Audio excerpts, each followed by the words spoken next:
So many stories, so much happening. Oh my goodness. Oh my goodness. Listen, first things first. Timothée Chalamet says no one watches ballet and opera. And now, did he just hurt himself for getting that Oscar? And should he win or not win because of comments he made? We'll discuss. We got Arnold talking about King Conan, other things. Hooray. Excited about that. Box office, The Bride eats it. Bad. What's that mean? We'll discuss that and more. We have so much to talk about. Me and John Roca here today on the show. So let's get into it. It's myself and the Outlaw. Here we go. It's Kristian Harloff Show. It's Monday. Yep, that's right. Here we go. Did you shit in there?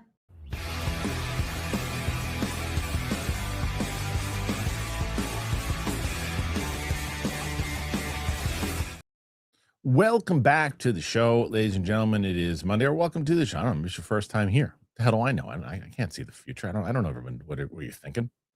If you've been here before, if you haven't been here before, either way, welcome. On the show on Monday, John Roca is here. Hello. We are here together. And how was your weekend? Good, man. Good. Full of a lot of movie watching. Watched that War Machine with Alan Ritchson, and then yesterday treated myself to Hoppers and the Peaky Blinders movie. So I saw those. Whoa, the Peaky Blinders movie's out already? Yeah, it's out for a couple of weeks. Then it comes out on Netflix on the 20th. So yeah, certain theaters though. It wasn't at Regal. It was only in the smaller theaters. Here's my problem with that. I just finished episode 1 of season 1, so I want to know what's going on. I don't have any. There is a 15-minute recap of the whole 6 seasons on YouTube. I liked episode 1. I want to check it out, but every time it just shows. You and I were just talking about this off air, just like where I am in my life. I come home when I'm done with this. I get home, and the first thing you'd like to think that you work all day long. You know, you come home and you think you can relax. You can't when you have an 8-year-old, a 14-year-old, and a wife who's been with them all day. Like, okay, I'm exhausted. Now you go. I'm like, oh, okay, great. Yeah. I will say this before we get into anything else. Okay. I had a big character turn, like of liking somebody, not liking somebody, like quick, right? Okay. The opposite of that, from not liking to liking real fast. And that's Best Buy. Oh, really? Okay. Yeah. So listen to what happened over the weekend. It's pretty funny. Okay. So my wife had gotten this freaking vacuum cleaner that cost way too much money, but it was a vacuum cleaner we put on the Best Buy card, and it was expensive. It broke after 2, like she used it twice, it like blew up.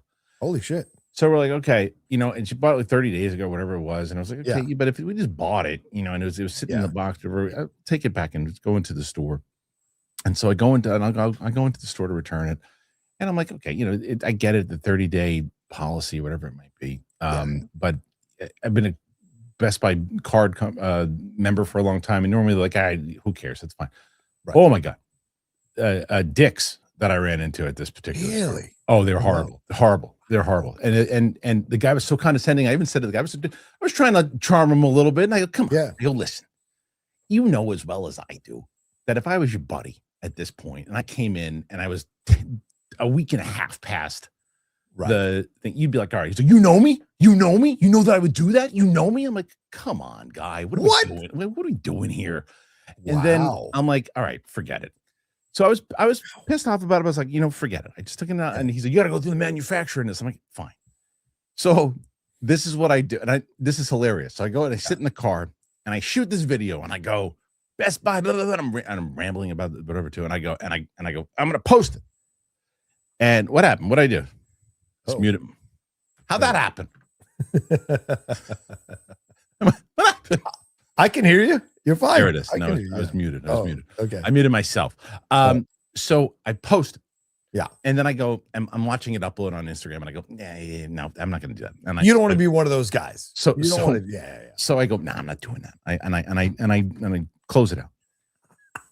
Luke writes me, he goes, your Best Buy thing was hilarious, and Best Buy commented. I'm like, what?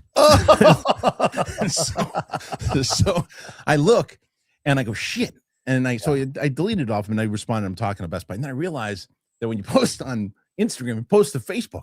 Yes, 100%. So I get this, and I'm gonna use. I'll just call this one guy's a twat. He goes, "Oh, you didn't get your own way at Best Buy? Go fuck your mother." Right. So like, and people who still, these idiot faces. And I was like, "Oh shit." But then I'm talking to Best Buy, and they go, "That shouldn't have happened. Bring it into our other location." And then I deal with this manager at this other location. 180. 180. He didn't know anything about the post, didn't know anything else to it. So what's the issue? 180. Great. It's like, okay, it's past the thing, but how many times you've used it? I go, we've used it like twice. He goes, no problem. Within seconds. Wow. Yeah. Within seconds. And this guy was just Arsh was the guy's name. I'm gonna give him credit. I'm gonna call this guy. This guy was great. Arsh. What's his name? Harsh? Arsh. Arsh. Okay. What a nice guy. Real nice guy, professional. These other two, like, what are you doing? Yeah. Like, what are you doing? I get if it was like 6 months, and you're like, dude, you've had this fucking thing for 6 months. I had it for 30 days, and we didn't even use it. Yeah. So, but it was hilarious, and Luke wrote me, and I was like, but anyway, Best Buy couldn't have been better. They were so great. They were helpful. It was just happened to be these people that I dealt with were horrendous, but Best Buy and then Arsh were amazing. So that was what I dealt with. We've talked about it before on the show. Customer service is a hit or miss game nowadays, more than ever. And these people are supposedly getting paid more than we did when we were working those jobs back in the old days of retail or whatever, or at least I did. And it's insane how much less customer service you get depending on where you go. So no surprise. And a lot of them are cantankerous at Best Buy because they basically strip those places of any fun. I know, but listen, like the first woman, I get it. She's like, I don't know what to do. I got to go by policy here. Let me call my manager. I get it. The manager was so condescending, and he was he was just looking like I'm like, come on. And he's like, well, no. And the way he was talking to me, I'm like, oh, and I was trying to stay with like a smile on my face and everything too. But he was getting me, I go, I can't get like upset here. I just got to. Right. This guy ain't budging. I said to him, I go, come here, come talk to me over here. I was going, we don't have to do it in front of me. He's like, I'm staying right here. I'm like, I don't want to fight you. I want to talk to you. Wow. I want to talk to you. Have like a conversation. He was terrible. He was terrible. So, but Best Buy, I didn't want it, but that's why I felt bad that the stupid video posted, because it shouldn't have been a reflection on the company itself. It wasn't. It was. I think there's anything wrong with posting that. People post videos or comments on Yelp and all this kind of stuff, so why wouldn't you be allowed to post it just because you have a following? Yeah, that's bullshit. Like, we're human beings, things happen to us, and we're allowed to comment on it. What I should have done is initially I should have done is just reached out to corporate initially, and then if they didn't write back, then maybe post something. That's why in my head I did think clearly, and I said no, I'm not posting that. And I looked and I made sure, and then it posted anyway. So whatever happens. Anyway, okay. So what else? There was something else I was going to say. I can't remember. Talking about ballet. Yeah, go ahead. No, we'll talk about that. One Piece, season 2 is dropping tomorrow. So this is how my schedule is going to work. I've already watched 3 episodes of season 2. And because of this, I hate the bulk thing. I hate it. I much rather, I liked it so much when I did 7 Kingdoms. I shot all my reactions and then I just scheduled them out to come out every Sunday.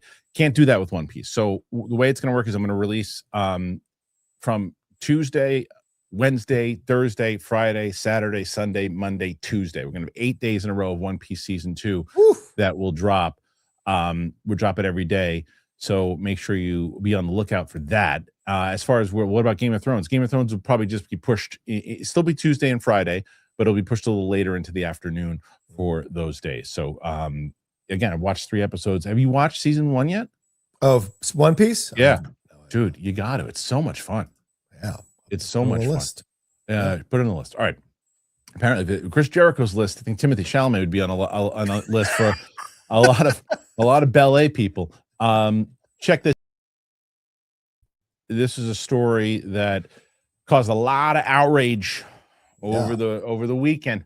Timothée Chalamet talking to Matthew McConaughey. Recent comments by Timothée Chalamet about how he didn't want movies to become like ballet and opera, where no one cares about them anymore, has sparked not just a backlash, but a number of think pieces about the actor's Oscar chances.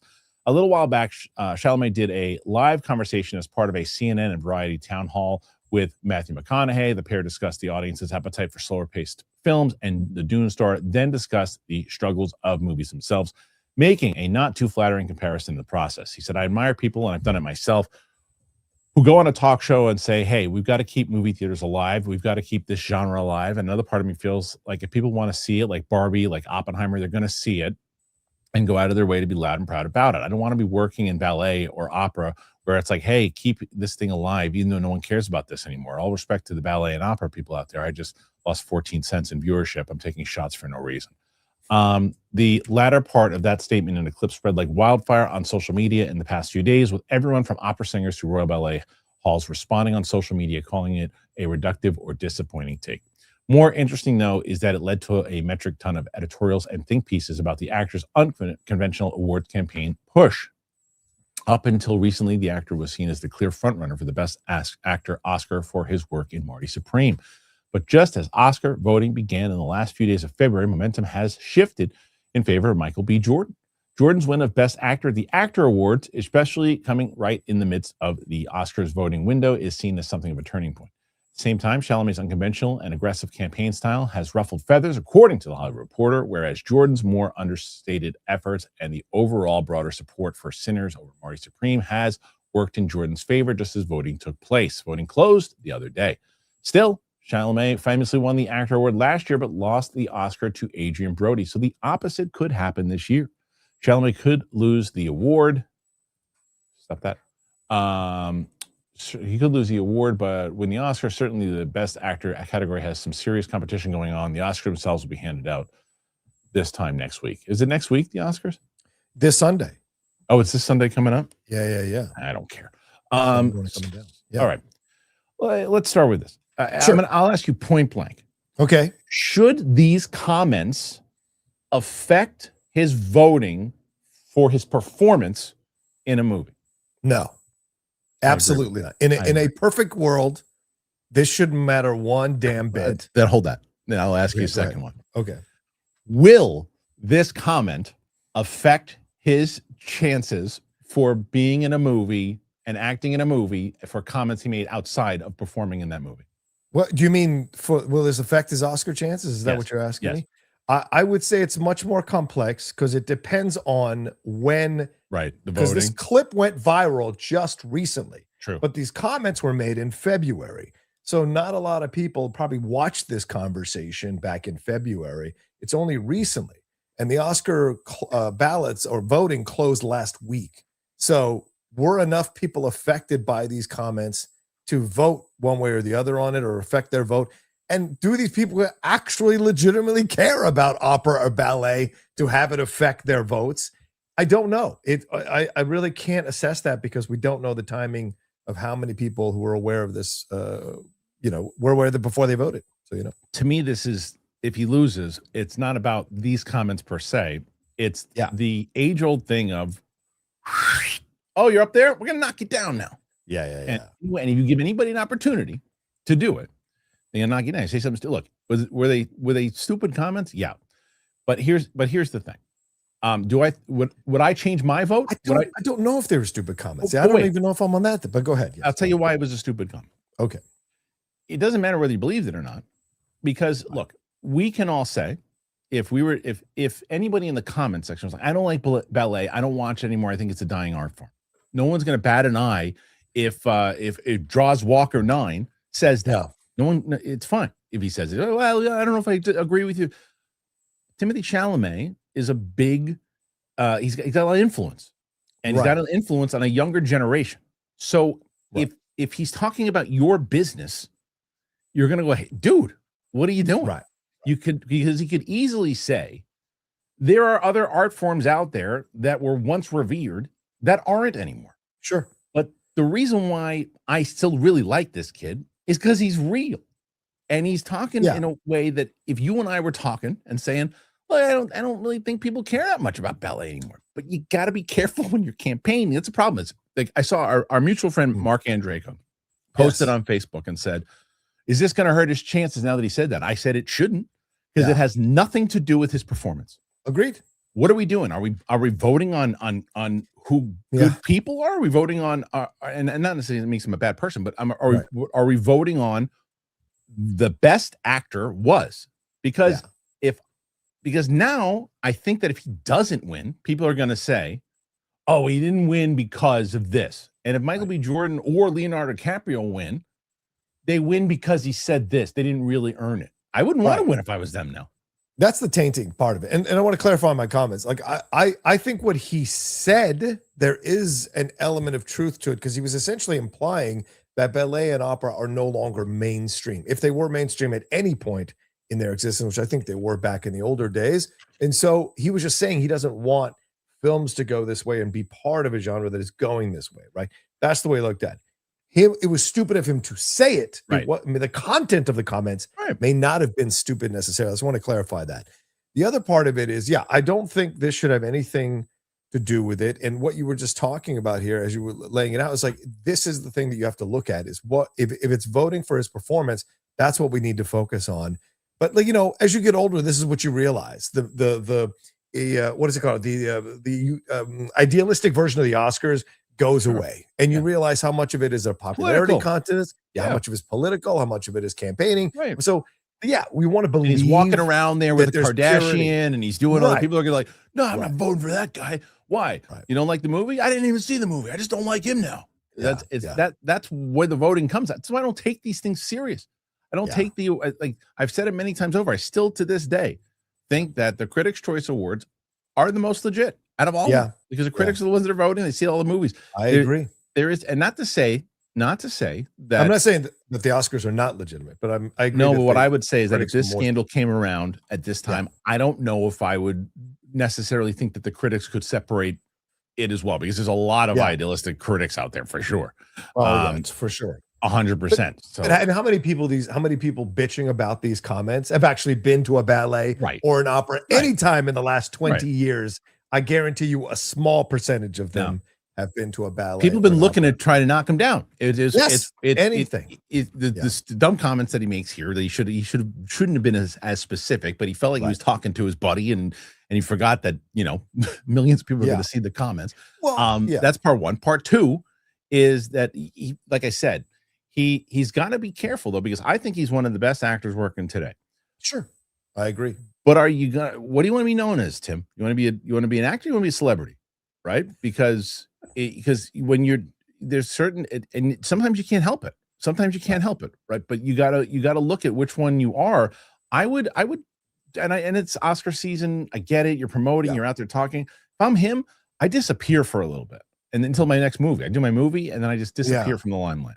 Well, I mean, right now he has to stay up because of, he's promoting Marty Supreme and all that kind of stuff. But possibly, But I mean, Dune 3 is coming, so he really can't. That's not until disappear the end of the year, for too long. Disappear until the end of the year. Don't go out there and don't do an apology tour and all that too. And if you win, I mean, look, if you win the award, he should say something about the ballet. He should, if he wins. If he doesn't win, then just disappear. Let's put a little context on this as well. Look, his mother and his sister he said it trained at the School of the American Ballet, right? So they trained at School of American Ballet. He grew up in Manhattan Plaza, which is a hub for ballet and dancers and opera singers and all of that. So it may have been that he was coming from a place of, I've seen what my sister and my mother and other dancers have gone through. I've seen how much they've struggled and suffered just to make a living doing ballet, and not so much comparing it to the theater. Right, exactly. Theater, like the differences. And both of them moved on to be like, his mom went on to Broadway, his sister went on to do acting on camera. So they moved on from it because it's tough. I dated a ballerina back in my early years, in my 20s. Her life was so tough because of the restrictions of eating, the dance. Sure. It's a tough art form. So it's not for everybody, which makes it very niche in its approach. But I agree. I mean, he should have worded this a lot better than he did. All it was. But that was the comfortability that he was in when he was talking to McConaughey. And he also realized, oops, I probably shouldn't have done that. And then I don't know if he was on.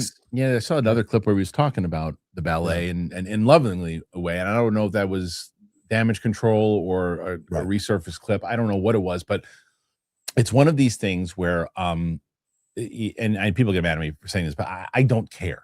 Right? Like, it's like, I respect ballet and opera very much. So I respect the people who do it, the grind and all that. It doesn't change my opinion of him at all. I think that he's got to be careful with stuff that he says. And I don't think it should affect him in his Oscar at all. But I think that the people who are calling for him to lose his Oscar because of it are people who just don't like him anymore or never liked him.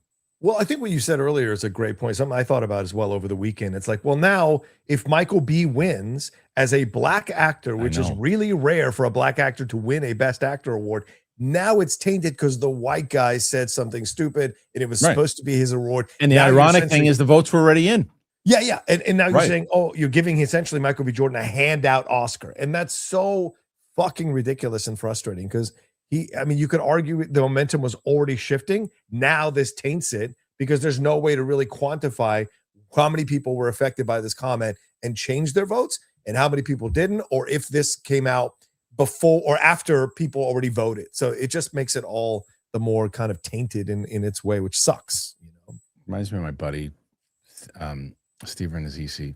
He had a bit that I used to laugh at when he used to do at the Comedy Store. He talk about like, there's 5 people who are nominated every day, Best Actor, and and they're always surprised when they win. It's like, why are you surprised? He's like, even if you're the underdog, why you're in a category? Why are you surprised? He goes, you know who should be surprised that they win? Me, if I'm watching at my couch and they go, I'm in my bathroom. It's like that's when you should be surprised. Like, I didn't even know I was nominated. That's what frustrated me for a long time with Taylor Swift. Every time she won an award, I was like, who, me? You chose me? They all do that. So not just her. They all do so that. dumb. They all do that. It's like, come on. The people who've been winning consistently, I can't believe I didn't even write a speech. Yes, you did. Yeah. But look at this comment. Mike Rios. He should definitely lose the Oscar as an example to everyone to show that it doesn't pay to be mean. That is ridiculous. That's ridiculous. Do you know how many of the actors you love are assholes behind the scenes, are mean behind the scenes? It has nothing to do. It has nothing to do. Yes, if being mean lost out, Tommy Lee Jones would be nowhere near any awards ever. He's the meanest guy in the world. Jennifer Lopez, Julia Roberts, all kinds of rumors about them. How dare you? Mean to people. I know you love her. Your eyes are clouded. I hear the exact opposite. Yeah, from who? I'm telling you. I hear. How dare you? But the point is, there are people that are notoriously grouchy, mean, whatever it might be. Yeah. And it doesn't matter. Like it has nothing to. There are people that I have met, celebrities, dicks, that I can still say deserve to win. Because it has nothing to do with the other thing. So I couldn't disagree with that comment more. To make an example. Why? Why? That's the whole point. It shouldn't be about campaigning. You should never have to campaign. And that's why I hate the Oscars.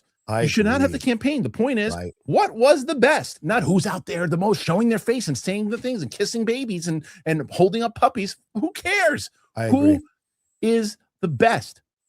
Yeah. That's what I did like Saturday.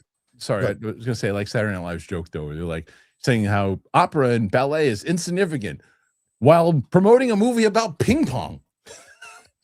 Can I say about Saturday Night Live? I watched the majority of the Ryan Gosling one. Yeah. I will say this: not all of it hit, and it wasn't, and some of them weren't funny. This is the best dialed-in cast I have seen in years. Wow, they are so dialed in.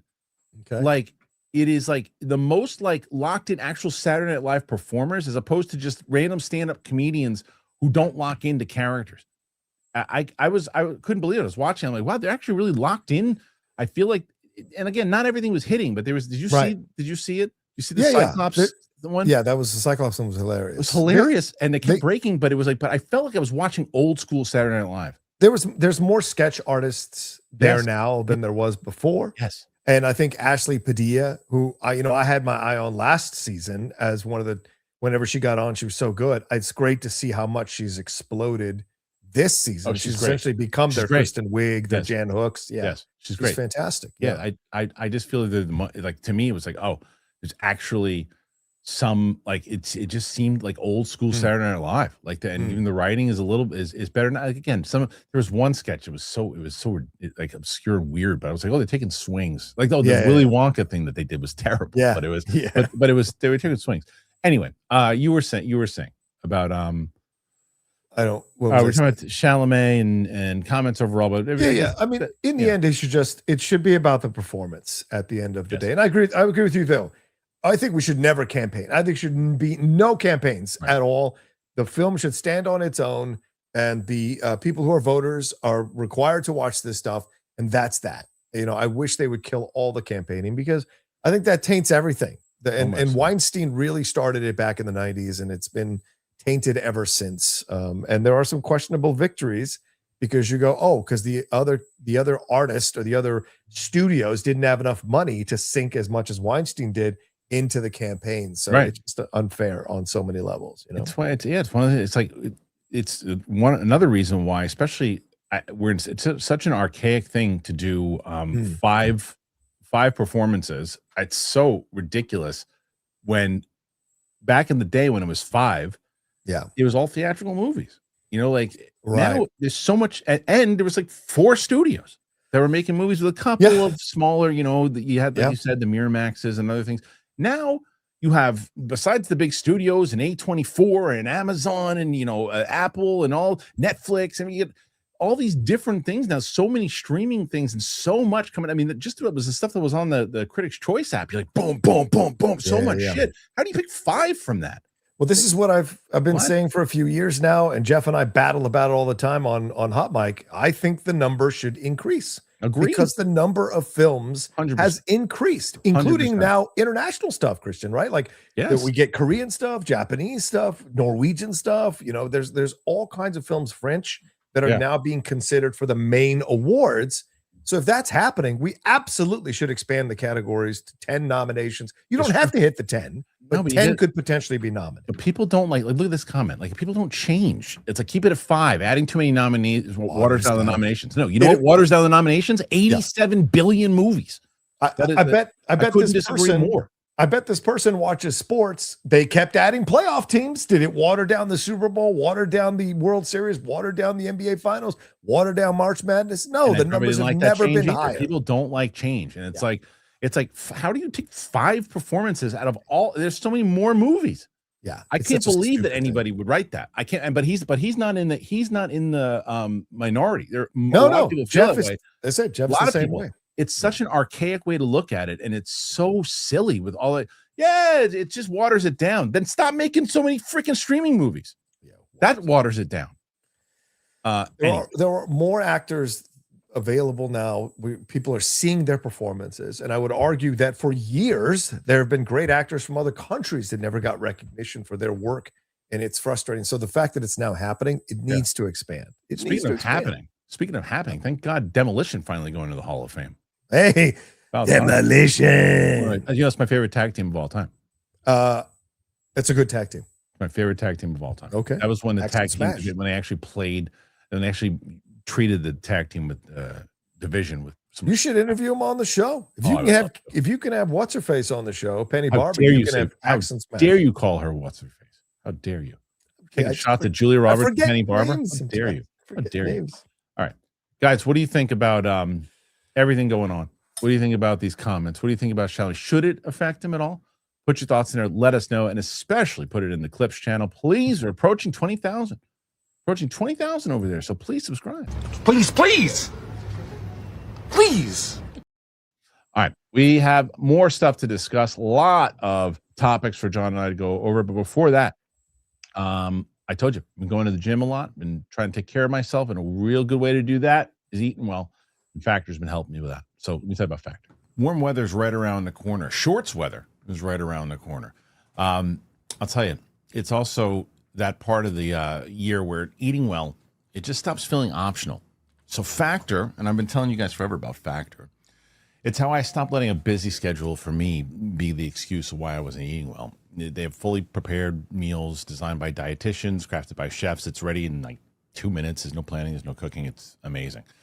So I had one of these things that I really like to do if I'm going to load up with protein but still want it to taste good. They have a really good Tex-Mex chicken bowl, which is great. So right after I'm done with the gym, I get back and I just fire down that Tex-Mex, and man, it's yummy. Quality, functional ingredients. It's got very lean proteins, colorful veggies, whole food ingredients, and healthy fats. It's meals that fit your goals and your schedule. It's healthier eating, calorie management, and more protein. What I like about it also, it's got a lot of variety. So if you're looking for whether it's high protein, calorie smart, Mediterranean diet, They have all of it. Plus, there's a new Muscle Pro collection that supports strength and recovery. Perfect if you're getting back into a workout routine. It's been really beneficial. I've been trying that one out, and I like it a lot. It's always fresh. It's never frozen. It's ready in about 2 minutes, as I said. There's no prep, no stress, so you can actually stick to your goals. I really dig this. I've been using it. You should check it out, too. Do it. It's easy. You head on over to factormeals.com/Christian50off. Use that code Christian50off. You get 50% off and free breakfast for a year. I love breakfast. So offer only valid for new Factor customers with code and qualifying auto-renewing subscription purchase. Make healthier eating easy with Factor. Thank you to Factor. And I really hope that you guys have been using Factor. Like I said, I dig it. I've been talking about it forever. And you help out the show. Like, that's the thing. People go, how do I help out the show? You help out the show by getting yourself something good. Try Factor and tell me about it. Let me know exactly what you're thinking. Put your thoughts in there. And by the way, the link should be in the description. I believe PLD put it in there. So go and click on that. Join the Discord if you haven't done that already. Open up a soda can like John's doing and have a blast. Right. I'm glad you got PLD working finally. Well, it's, we use that word loosely. So we have a lot to go over, man, because as we have both said, look, we'll call it what it is. We might like some stuff, but we will also say the bride ate a big pile of duty. I mean, Such a shame. Yeah, but it's not surprising. Are you surprised that movie bombed? You can't tell nowadays. We'll discuss. Let me tell you the numbers, but I am not shocked that it bombed after seeing it. I didn't hate it. I didn't love it as much as John did, but I didn't hate it. And we'll discuss that in a second. So here are the numbers for what we're looking at. You got Hoppers bringing in 46 million domestically. So far it's made 88 so far. So that's a good start for that movie. Scream 7 bringing in another 17, 149 million overall. So that's, again, down what was it, at 40 or something last week? The Bride, which costs, I think, almost $100 million, like 80 million or something. 80 million, 13 million overall, with going to be a major drop next week. So that movie is a major, major loss. GOAT. This is my point, dude. 146 million for that movie overall. Look at number 1. Look at number 4. Yeah. If you give kids something to see, there's now, I'm telling you, over the weekend, we're like, what should we do? We're looking, there's actually 2 movies that my kids could see. Yeah. And that is why both of them are in the top 5. Then rounding out was Wuthering Heights, still staying in there somehow with 213 million overall. So let's talk about Hoppers first. We both saw that. Okay, yes. And we both are on the same page. Yes. That it is a good movie. I don't think it's one of the special Pixar movies, but it's a good movie. And I understand, as I said, if family's got something to take their kids to right now, there you go. Yeah, I thought it was a good movie. Not a great movie, as you said. Perfectly fine. Yeah, I thought Bobby Moynihan was great. Yeah, he was the best. Voiceover-wise, I thought John Hamm, we're in this Hamassance all over again now. Really good in this thing. I thought the main actress was Piper Cardew, I think her last name is. She was really good as Mabel. And I liked the story and what it was telling and its approach. And it touched me, especially at a time, you've talked about this all the time. We've talked about this all the time.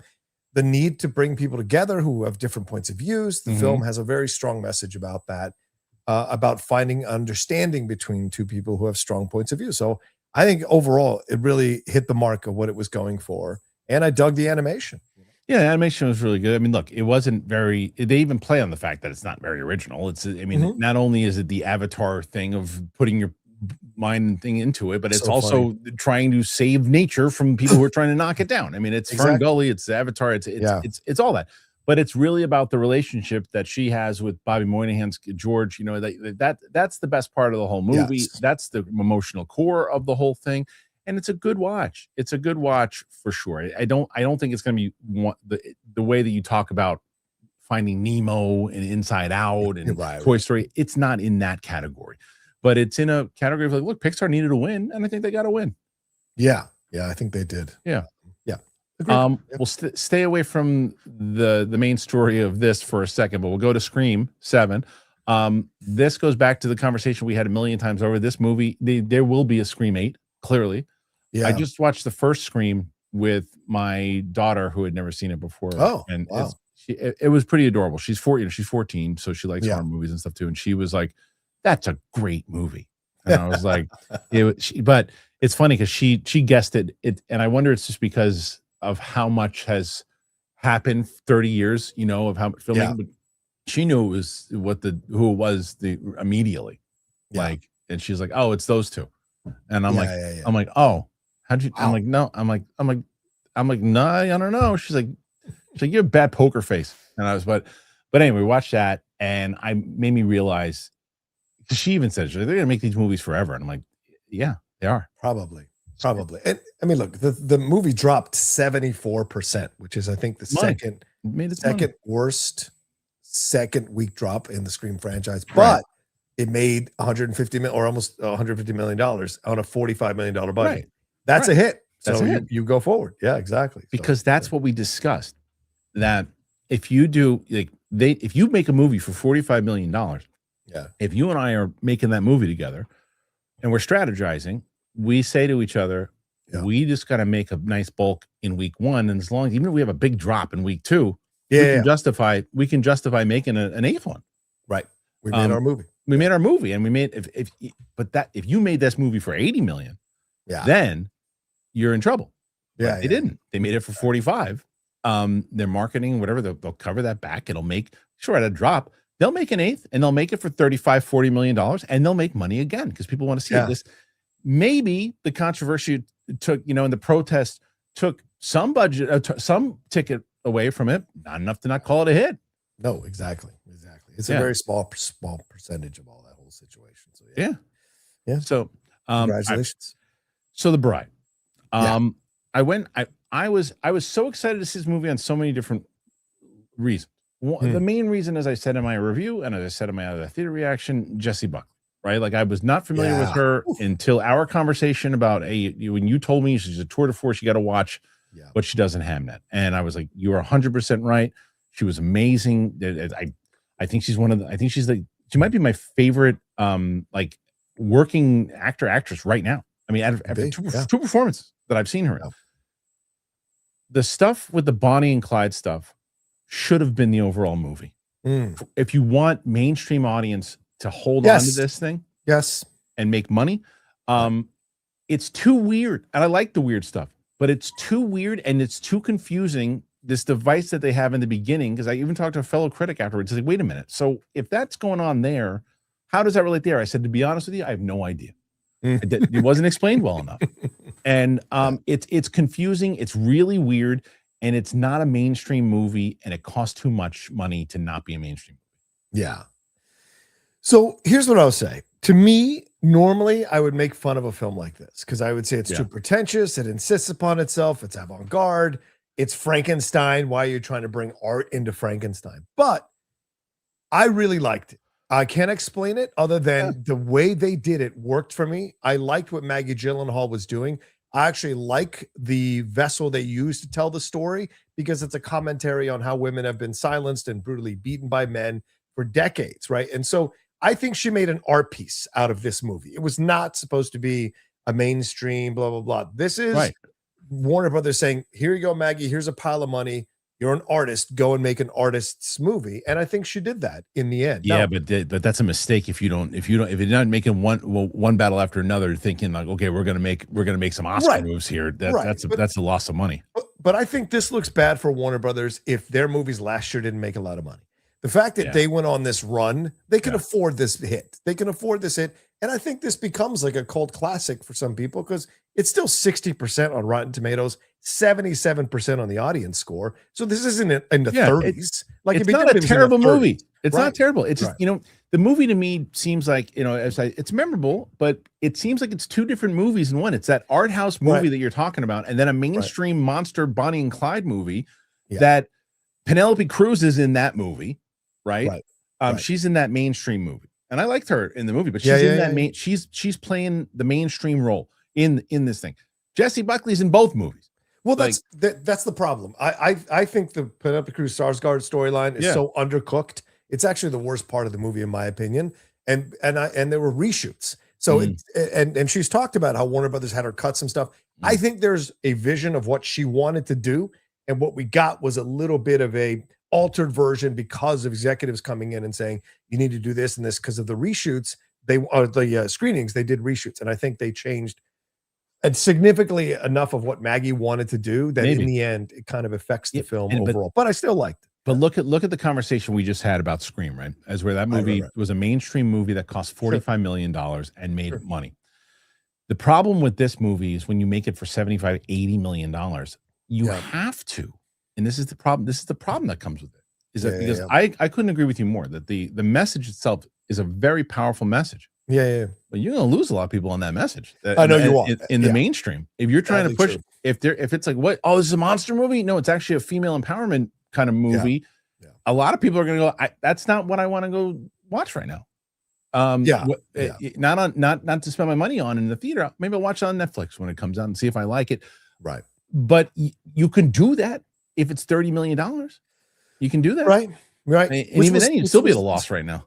Right. Which was the concern, Kristian, when the budget was first announced, how much they were spending on this movie. People were like, what? Who wants to see a Bride of Frankenstein movie for this much with Maggie Gyllenhaal, who's just still kind of really new as a director? Does this make any sense? But of course, this was the offshoot of them doing the day and date stuff that they did back during COVID. They wanted to attract the directors, so they gave a lot of money to these directors to do their visions, PTA included. And so this finally bit them in the ass with this particular film. But they were successful with the other one, so I don't think it's too much of a loss. And we're not going to talk about Bale. I loved Bale in this movie. It's so good. The only thing, there's only one time, let's see if you caught it. There's only one time, I don't know if it was a Maggie problem or a Bale problem, but there was one time, the whole entire movie, Frankenstein's pretty much talking with like an old school English accent. Yeah. There's one scene, he's talking like a New York gangster out of nowhere, like an old school New York gangster. And then because she goes back and forth into both. Right, she's talking about it, but then I'm like, oh, is he picking up on her thing? And then they never do it again. Yeah, it's like he just does it in the car at one point. And he's like, was he? I'm like, where'd that come from? And then it goes away. It's like it's messy. It's a very messy movie. Exactly. Anyway, well, it's going to probably be streaming in 2 weeks. I'm going again, probably on Wednesday in IMAX. I could never sit through that movie in the theater again. Oh, you kidding? And I liked it. I liked it, but to watch it in the theater again, maybe if it comes on streaming, but it's a pretty gruesome movie too. I like that about it too. It didn't pull any punches. No. I wish there'd been more of that, which Maggie apparently was told to cut. Which it was ballsy. It was a ballsy movie. That's what I like about it. It's ballsy. It's a gutsy fucking film. I said that in the out of the theater. What I like when movies take swings. It's just the problem is you can't take swings at when you're working for a studio at 80, unless it's your own money at 80. Not anymore, right? You can't. Yeah, you're right, Kristian. You can't take swings at $80 to $100 million like you could in the past. Now it's like very much the audiences aren't there. They'll wait, I mean, who in that, as much as you like that movie, how can anybody be sitting around in a conference room going, oh, you know what? We could definitely do about 200 mil, 300 mil on this movie. Like, what are they talking? You'd have to make at least $250 million to make or 300 million to make a profit on this. It's like, this isn't that type of movie. So I don't understand how they're making decisions. And as you said, it's weird because Abdi and DeLuca have been making pretty good choices. Maybe it is because they wanted to appease Maggie Gyllenhaal. I don't know. I think 100%. I think 100%. Like with PTA and these other artists, they were like, here's a bunch of money, go and do your vision. Ryan Coogler as well with Sinners. Like when that was pitched, they gave him a lot of money to do that movie, and people are like, "Why are you giving him that much money to do?" Well, didn't they steal him away? They stole him away because he was supposed to do Blade. That's the thing. Right? They stole him away to do these things and all these because they overpaid these guys. But all those bets have paid off except for this one. But I do think this one will be a film that people talk about, make think pieces about. When this gets on digital, I think a lot more people are going to discover it, and there'll be conversations about it. But it will be a divisive film forever. So but I like that about it. It's gutsy. All right, listen. So we also have about 17 questions right now. Trying to get 17. Let's get Roka to 100. Come on, people. Let's go. Let's do Monday morning. Monday morning, and he's got to set the week for everybody. So Mike, you gonna let Mike win again? All right. Okay. So let me ask you a question. Do you guys think that The Bride can make a comeback? Are you going to see it in the theater? Are you going to see it when it's on streaming? What do you think about Hoppers? Will it hold for week 2, or is going to hold the spot until Mario knocks out another kids movie, another animation movie. That movie's going to crush. That movie's going to do so well. That movie's easily going to make $1 billion. Yeah. That's going to get all the old school peeps too. And like, there's so much for families to go to right now. It's every year. Like the ones, the top of the charts are the family movies. Top of the charts. Yeah. All right, let's get to this one. Roke actually sent this story to us. Yeah. I love this. Arnold, he's talking about Predator. He's talking about Conan. He's talking about returning. I mean, is there a bigger movie star than that guy at that time? There wasn't. At that time. At that time? Come on. Yeah. Action legend Arnold Schwarzenegger has indicated that he could be returning to several of his most famous franchises in the near future. Once a year, the Arnold Sports Festival is held in Columbus, Ohio, annual and lucrative sports competition, and often considered the second most prestigious event in professional men's bodybuilding after Mr. Olympia. The 78-year-old Arnold was reportedly in attendance, and the longest running Arnie news site, the Arnold Fans, it's amazing that that's a site, has landed quotes from the man himself in which he offered updates on the potential returns for Dutch and for Conan the Barbarian, and even his commando character of John Matrix. What? Whoa. What is this? Dan Trachtenberg's animated film Predator Killer of Killers included an epilogue scene in which the Dutch character was seen being put into a cold storage by how do you pronounce it again? The Yucha? I forget. The freaking alien. Trachtenberg. I forget. Trachtenberg revealed back in July last year he had met with Arnold to discuss what they could do with Dutch next year and been given the go-ahead by Arnold to cook more stories with him. And Schwarzenegger essentially confirmed that this weekend, saying, and you know how long I've been looking to read an Arnold quote by Arnold. Come on. They did additional Predator, and the director has been doing a great job of that. Now he wants me to be in the next Predator. We've talked about it. As a matter of fact, Fox Studios has kind of rediscovered Arnold. They have come to me and they said they want you to do Predator, and we just got a script in there to do Commando 2. Schwarzenegger also said that movement is happening on the next Conan the Barbarian film, presumably King Conan, which deals with an elderly version of the character. More interesting is that he seems to suggest that none other than filmmaker Christopher McQuarrie might be writing and directing. He just hired a fantastic writer and director who did Tom Cruise's last 4 movies. They hired him to write and direct King Conan. Now, what they do is that they write the part. They don't write them like I'm 40 years old. You write that to be an age appropriate. I still go in there, I kick some ass, but it will be different. With King Conan, it is a great story that Conan was 40 years as king, and now he gets forced out of the kingdom, and there's conflict, of course. But somehow he comes back, and these are kinds of madness, and violence, and magic, and creatures, and stuff like that. And now, of course, there's all kinds of special effects. The studio has made plenty of money to make those movies really big, so I look forward to all of those projects. Previous attempt was made back in the early 2000s to produce King Conan Crown of Iron, which would have seen John Milius returning to direct. Amazing. Yeah. While the Matrix filmmakers, the Wachowskis, were briefly attached to produce, that fell apart in development. Property was ultimately rebooted in 2011 with Jason Momoa. That shouldn't happen. Yeah. Oof. That was brutal. This is the best news I've ever gotten. This is like Christmas to me. All of this. This is all Christmas. But not to be a hypocrite, it has to stay into the same confines of what we were just talking about. You cannot make $100 million Commando 2 movie. You can't. I want to see how John Matrix. I mean, look, if there was one character at 80 years old that could still do damage, it's John Matrix. I mean, I don't know. Have you seen Arnold? Bro, I don't care. He can barely walk up the stairs. I don't care. Give me Matrix, John Matrix returning. Give me Conan. Look, Conan the King could be the most interesting out of all of them because you can have him as the old battle king, like Game of Thrones style. When he's sitting on the throne, which people forget. That's how Conan ended. The original Conan is him sitting on the throne as an old man. Yeah. But look, you and I have different ideas as far as Predator goes, right? I think that they carry out that thing, like somehow the three of them have to get off the base, and here's the younger Amber Midthunder who's got to try to get these two old fogies off this planet together, and they're trying to do some stuff together. You could potentially make that work. I don't know. To me, the most intriguing is definitely King Conan, followed by Predator. But I would love to see Commando 2. I would love to. Well, look, this is all from Arnold's mouth, right? And there's not been an official, like McQuarrie hasn't come out and said anything. From what I see at this point, we haven't seen him come out and said. So it's interesting because he's got to hype himself up. Of course, he's a movie star. And you say, oh, they've rediscovered Conan or Arnold and Arnold, which I think is fine. It's great. But like, his comeback hasn't been that strong with some of his movies. Sure. And he's gotten older. He's had heart attacks. He's moving a lot slower. He's still an aura. He's still a presence. You'd have to be very careful. But he's coming at the right time with AI.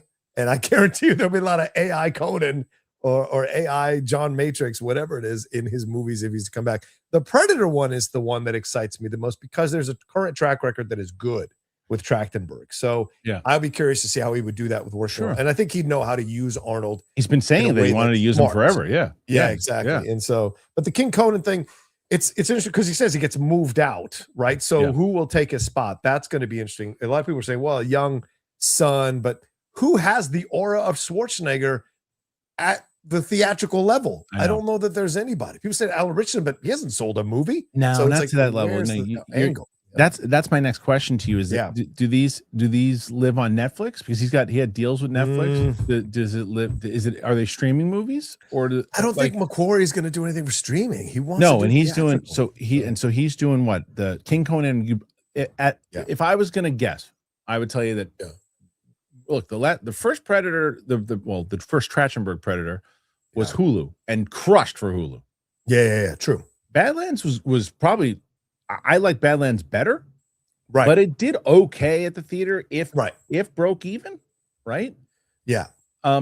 So it didn't get people scurrying back into the theater. However, a Predator movie with Arnold back, might justify putting in the theaters, right? So I would say those two movies could be theatrical. I would say there's no world you could put Commando in the theaters unless you're going to make it for $20 million.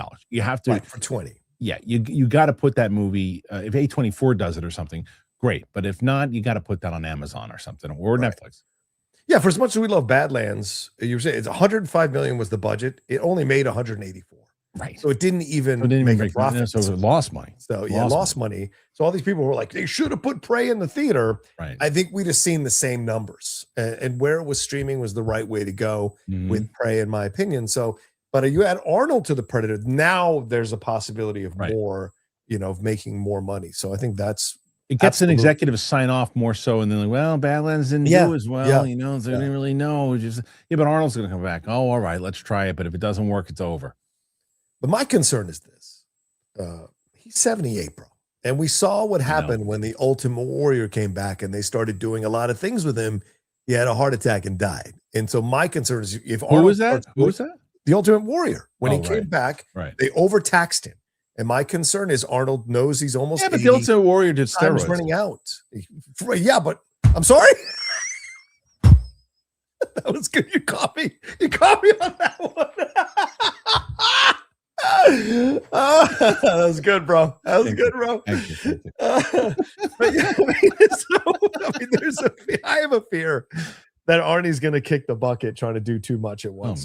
So I don't want him to do that. So take him real fucking slow, dog. Take him real fucking slow. I mean, 3 movies. I mean, look, that's probably one of the reasons why they're trying to pump out as many as possible to do it. But you're preaching. It's the same thing. I don't know if you're going to get people to run to the theater in the way that I did, the way that I would, in the same way that I ran out. And I felt like it was Christmas when they announced the last Rambo movie. Yeah, that movie did okay at best. I like it. I like it too. But either way, I just don't know if that's just us holding on to our childhood a little bit more. But I want to see it. I hope that it happens. But let me ask you. I hope it's great. I hope it's great.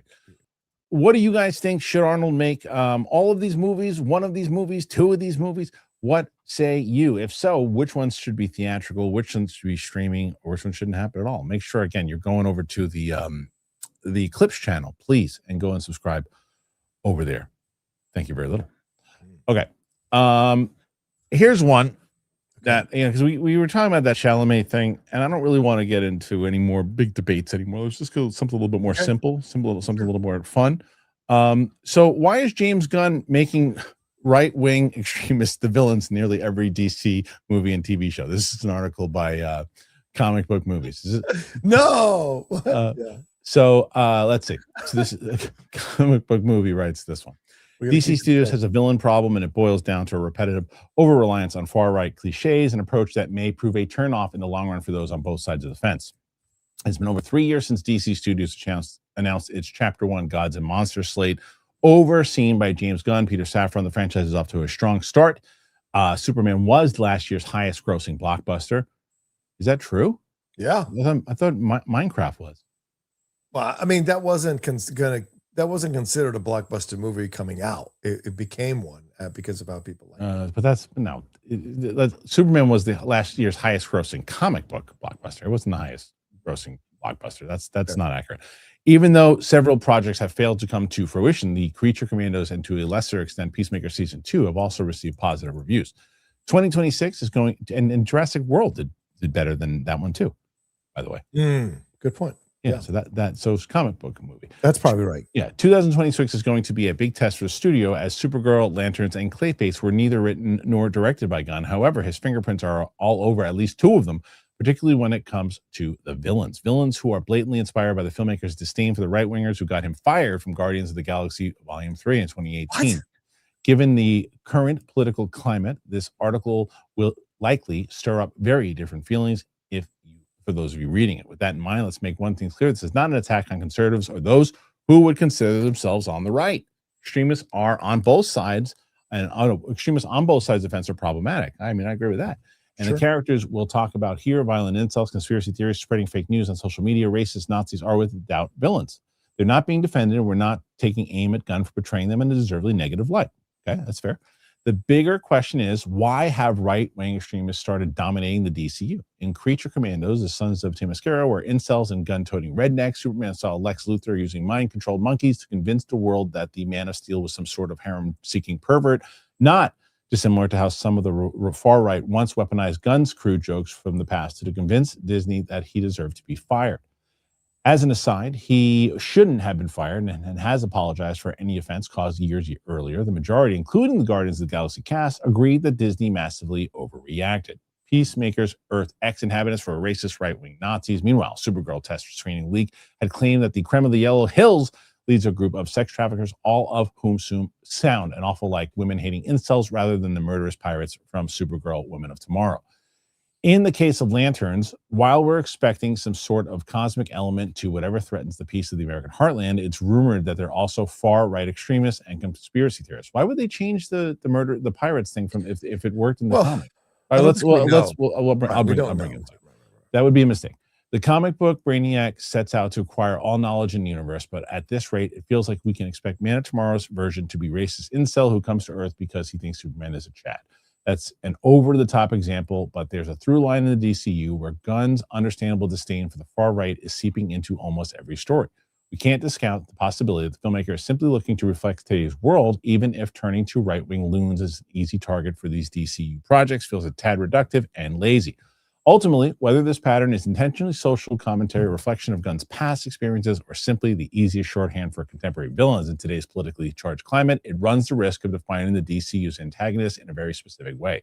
While the Superman helmet deserves credit for poking fun at real-world toxicities, do we really need to be reminded of them over and over again? Social media is bad enough without giving these people a platform as villains in a major comeback franchise. Comic book franchise, rather. Sorry. At the end of the day, villains should challenge heroes and audiences in meaningful ways. If the DCU keeps recycling far-right extremists as the go-to bad guys, it may say more about Hollywood and Gunn's own anxieties than it does about the state of the world. Superhero movie bad guys need to evolve, surprise, and challenge us beyond just being easy mirrors of today's headlines, and they don't always have to say something real to say. Maybe we're just getting the antagonists we deserve in 2026. First of all, a ballsy article by Comic Book Movie. I actually applaud them for writing it. Was it Joshua who wrote that? Was it Joshua Wilding? Let me double check. Was it a guest columnist? Let me see. It was Josh. He doesn't. Oh yeah, all right. Because he normally doesn't come out with a strong statement, so it's interesting. Okay. I like how he. I like how he wrote it. I like how he started up top by saying it's not a shot at anything. It's not an opinion thing. It's just this is what runs the risk. Because I happen to share a lot of the same opinions on it. Right? I said the other day that Gunn has gotten political in some of his stuff, and someone's like, how is it political? How is it political? If you're saying that Nazis are right wing and crazy, that they're extremists, that's wrong. It's like, no, that's not. Of course, it's not wrong.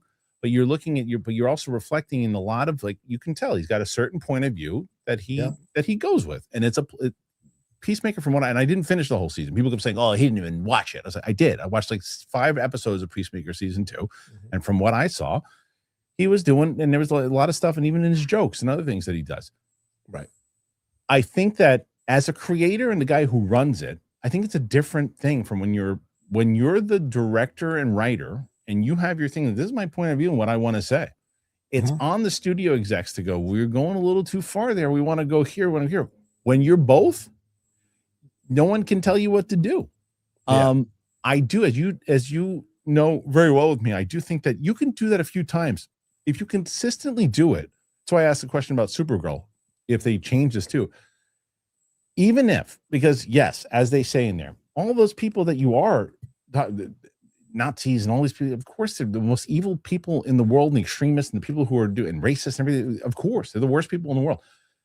But the problem is that they've also, like, the way that our country now works is that both parties, right, as we said, are very extremists. There are very extremes on both sides. There are extremes on both sides. Yeah, extremes on both sides. So and the thing is, if you're not an extremist and you're a Democrat, people call you libtard. They say you're a left-wing crazy person. Even if even if you just have certain ideas inside. The same goes if you're a Republican. If you're a conservative Republican, you're a Trumper, you're a crazy person, you're a right-wing lunatic. You can't be unless you're associated with it. So if your party is being represented, regardless, in that way, you probably go, I don't know if I want to watch that.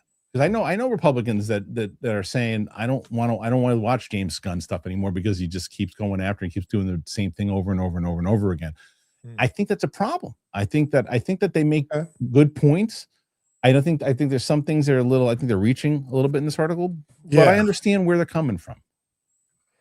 Yeah, I have to say, I've never noticed that about his approach. Like, I think the people he goes after are the right villains to be in the piece, whether they're right wing or not. Like the monkeys thing, I never connected that up to some kind of commentary because it's Lex. Like, well, Lex, I got commentary out of it. I got that it was social media, but I didn't get that it was right wing. Right. That's the thing. Josh Wilding's foundation for this article is his assumption that James is making all these villains right wing as a pushback to the right wingers coming after him that almost got him fired on Gone Scouts. So I saw a lot of left wing people going after him about that too, by the way. Right. And I don't know that that's necessarily the truth. Gunn has never come out and said, I personally want to make my villains right wingers because of this and this. So that's an assumption that Josh is making. I like Josh. I quote his stuff all the time, but like this, I think there's a lot of assumptions going on to prove his point. And certainly when he gets to the Superman one, you notice he glosses over Lex and just focuses on the monkey thing, which is literally 5 seconds of the movie. So to me, there's a little bit of, as you said, reaching, a little bit trying to connect these points. And he's using what I've heard about Supergirl, but we don't know because very few people have seen it. So when it comes out, why would you change it? If he was a popular storyline, why would you change that? Well, you're only adding the sex trafficking thing. So it's a way to try to make it topical. And I don't recall sex trafficking just being, I mean, if you think that's only happening on the right, of course you've got it wrong.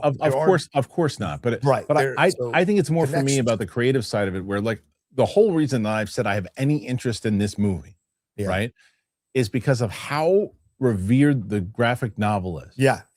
And when they start making, and I don't know if this is just like a smaller thing that they change and it doesn't really have much of an impact. Maybe that could very well be the case. But I just don't know why you would change stuff if that stuff worked. If the Pirates were really a good organization, like you don't have to make everything. And I think this is what the Josh Walding part that I agree with. One of the things I agree with is that you don't have to make everything real world adjacent. You just don't have to. You can make some things, but not everything. I think I think you can say that now, but if these things come out and they make money, then yes, you can. That's you know true. what I'm saying? I get where you come from. Of course, I totally understand your point of view, Kristian. But I think it's like we got to see what happens with these films. And as I think you Josh make a good point. Article, You make a good point. See, right? Well, I mean, if there's a stomach for it, it's all about business, right? It's all about business. So, if it has no impact, you're 100% right. If it has no impact, and in the same way that look, we just talked about Scream. You can relate to that whole thing. People, that's another thing I said, like, because it was a political conversation of what the political back and forth of what Melissa Barrera has said, right? And someone's like, how is that political? What she said? What the fuck are you talking about? The whole thing is political. And so that, like, that clearly didn't have enough of an impact on business, right? It didn't. So they're gonna just we'll keep bringing Nev back. We'll bring this back. It didn't have that big of an impact. So if this doesn't have an impact, the question is, did it have an impact on Peacemaker ratings? Did it have an impact on Superman box office? Could those things have done better if they didn't have that stuff, or would it have done worse without it? I don't know. Well, James Gunn has always been open about his political point of views, and I think for me, that's really the element of it all. Like, and especially when him and his brother made the comment about Superman being an immigrant, like that's a pretty strong statement to make just before Superman comes out. So I do think that possibly affected the box office.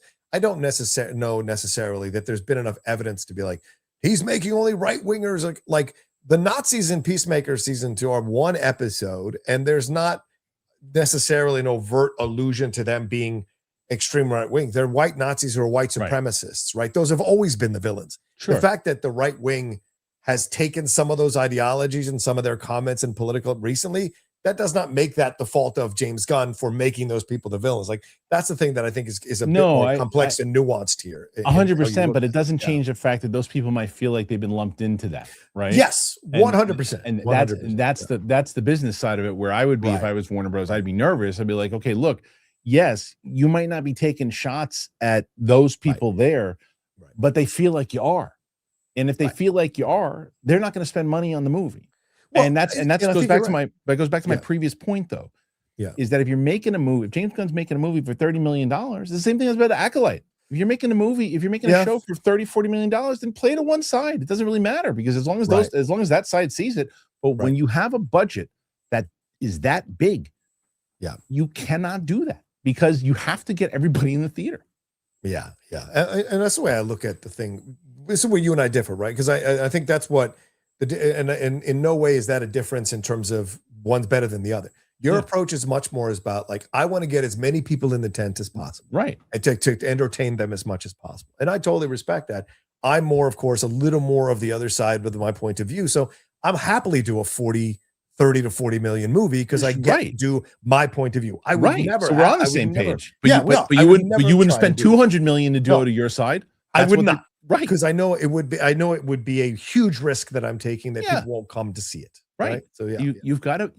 That's why, again, using the Star Wars example. If you have, like, Mandalorian season 1 and season 2, play it to everybody. That's why it was so revered. Play it to everybody. Well, people mentioned Barbie, and that's a fair counterpoint, but that's the exception, not the rule. Barbie's very different, not the rule. Barbie's also 100%. But Barbie also targeted women. Yes, 100%. Women of all not just the political side, both sides of women. Women, little girls, it's a majority of the planet. It's like it's a big portion of the planet. I know. So that's not financial pain. It's not the same thing at all, because Barbie you're going after a very large audience, and to get women into the theater is for one particular movie. And then you had Oppenheimer in the next one. So that's why, I mean, that's not surprising at all, that if you in the same way that I talk about, like, when you have animated movies, and you can go and you find ways to where you can take your kids to go see them stuff. Of course, they're going to do well. In the same way that women are like, well, what can I go see? Barbie's out. And not that women can't like other things, but this is tailored towards women.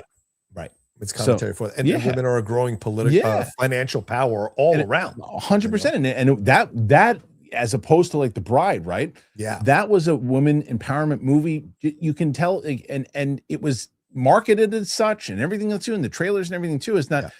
the bride, unfortunately, is hidden behind the monster movie where you think you're seeing a Frankenstein movie. The other two, you can see where people are like, well, I don't want to see that. Barbie, what did you expect? Right. Then that's why it did as well as it did. But there's a way to do it, right? Because historically, comics and superhero movies have chosen villains that are topical to the times, right? So we are more aware of sex trafficking than we've ever been before. We're more aware of these the racist ideologies coming back, Nazi ideologies coming back. So like you have to reflect the times, but you've got to do it in a way that's consumable to the masses, right? And I think that's where we'll see what happens in 2026 with these projects that are coming out and how much of them really do have right-wing coded villains is the term. Supergirl is a major test, right? Supergirl is a major test because 100%. People kept asking me, they're like, why are you so convinced that it's not going to be a big hit? Because it costs anywhere, because people are like, oh, he's not going to keep changing, going to keep saying the same thing. It's anywhere from 150 to $200 million is the budget projected, right? It's projected 200. James Gunn says no, and of course he always tells the truth about everything that he's talking about. So $200 million, it's not. It's 150. Okay, let's say it's 150. So the movie needs to make just around $300 million, a little bit more, we'll say, in order to make a profit. Okay, so I think it's going to land right around the 350 area overall, worldwide. Okay. What do you think? Okay, I think 400 to 500 is in play. Wow. Okay. I really do. It looks like, to me, because I like the trailer and the things I've seen, it looks fantastic. Okay. And because now you've got the public on board with DC, because of how well Superman did, both at home digitally and on and in the theater and on and when in the physical media realm, people are excited now and want to give it more of a chance. So I think people will come. If it's a good movie, it's a good movie. If it's a good movie. I think 450. I think 450 is the fair thing to call this thing a break even / win, right? Because we don't know if it's $200 million. We don't know if it's 150. But let's say 450 is probably is what they need to be happy-ish. So if they hit 500, like you said, then they're going to be happy. I just think that Superman barely hit 550. Supergirl, it hit 6 in the end. Did it? It's 6 at the end. Okay, but it was a struggle to get there. Yeah, exactly. So it was in there for a long time. I just and plus, I mean, so here's the difference of it. You think it looks really great. I think it looks like every other movie that I've seen. I don't think it looks and I was hoping, because of what I heard about the graphic novel, I was hoping that it was going to be like, oh man, this is going to be I understand what everybody's talking about now. Right. It did not reflect that. And so again, I'm going to counter up some of the comments. I said it looks like Guardians of the Galaxy. Well, what's wrong with Guardians of the Galaxy? It's great. I've seen it already. I've seen Guardians of the Galaxy 1, 2, and 3. I don't need Guardians of the Galaxy to be Supergirl. If it was Guardians of the Galaxy 4, sure. Right. But it's like, and guess what? Well, what was wrong with Guardians? James Gunn directed that. He didn't direct this. I don't need Gillespie to have James Gunn's style. So what's wrong with Guardians? Nothing. All 3 of them are great.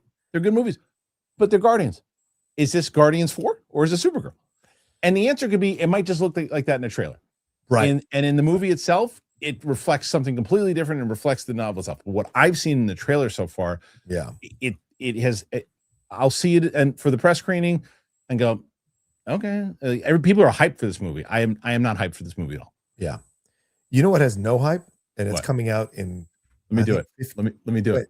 15 days. The Mandalorian and Grogu. No, or is that okay? Which one? Do you know the Daredevil Born Again comes out in like 15 days? And no one is talking about it. No one is talking about it. So they haven't done any real big promotion for it yet, too. No promotion. They haven't sent the screeners. It's insane. Yeah, this is an easy way to do this. Hold on. Did someone come out? Yeah, Yeah, it's easy. That's easy. Why don't you take out the Steeler SLW too? What do you do? A little jerk off. I absolutely love grabbing people by the seat of their pants and throwing them out of my store. It's really fun. I can say what I want. It's free speech. Go on Twitter. My store, you put your dick out. You're out of here. Yeah. This is untrue, fuckface. This is untrue. I've done nothing but hate in this movie. No, not true. I'll go back in time because your brain, you must have, I don't know, maybe a head injury or something. I don't know. But what happened in general, I did not like the way they presented. I did not like the way they presented Supergirl at the end. That's true. At the end of that movie. But then I was told how great the graphic, and I keep hearing how great the graphic novel is. That actually started to me to go, I can't wait. And then they cast Millie Alcock, who I really like from House of Dirt. So I was actually really excited for this. Since the first trailer, So again, going against that ridiculous nonsense of what Shane just said, no spite. Again, choose your words. Oh, you know what? Maybe he's 14. Could be 14. Sometimes you don't know. Choose your words. The spite is something like, I want it to be bad. Not true. Millie Alcock, really, I'm a massive fan of her, and I want it to be good. The science fiction aspect of it, and from what this novel and what it's supposed to be, and it's darker, I want it to be good. I just haven't liked the trailers. So from the if I'll rewrite his comment. Since his trailers, he hasn't really been excited about the movie. That's true. Well, I mean, the early screenings have all been really positive. So we'll see once we actually get these screenings for the critics. And not the first wave. They've been positive. People who've seen the movie. Yes. The early screenings have been really positive. Great. So we'll see when they actually put it out for the critics to look at it, what the reaction is. I like Gillespie. Not the first wave, because they'll probably be bought and paid for, but everyone else, I like Gillespie. I'm hoping. That's another thing. I'm rooting for him. I want to come out of this movie going, this is it.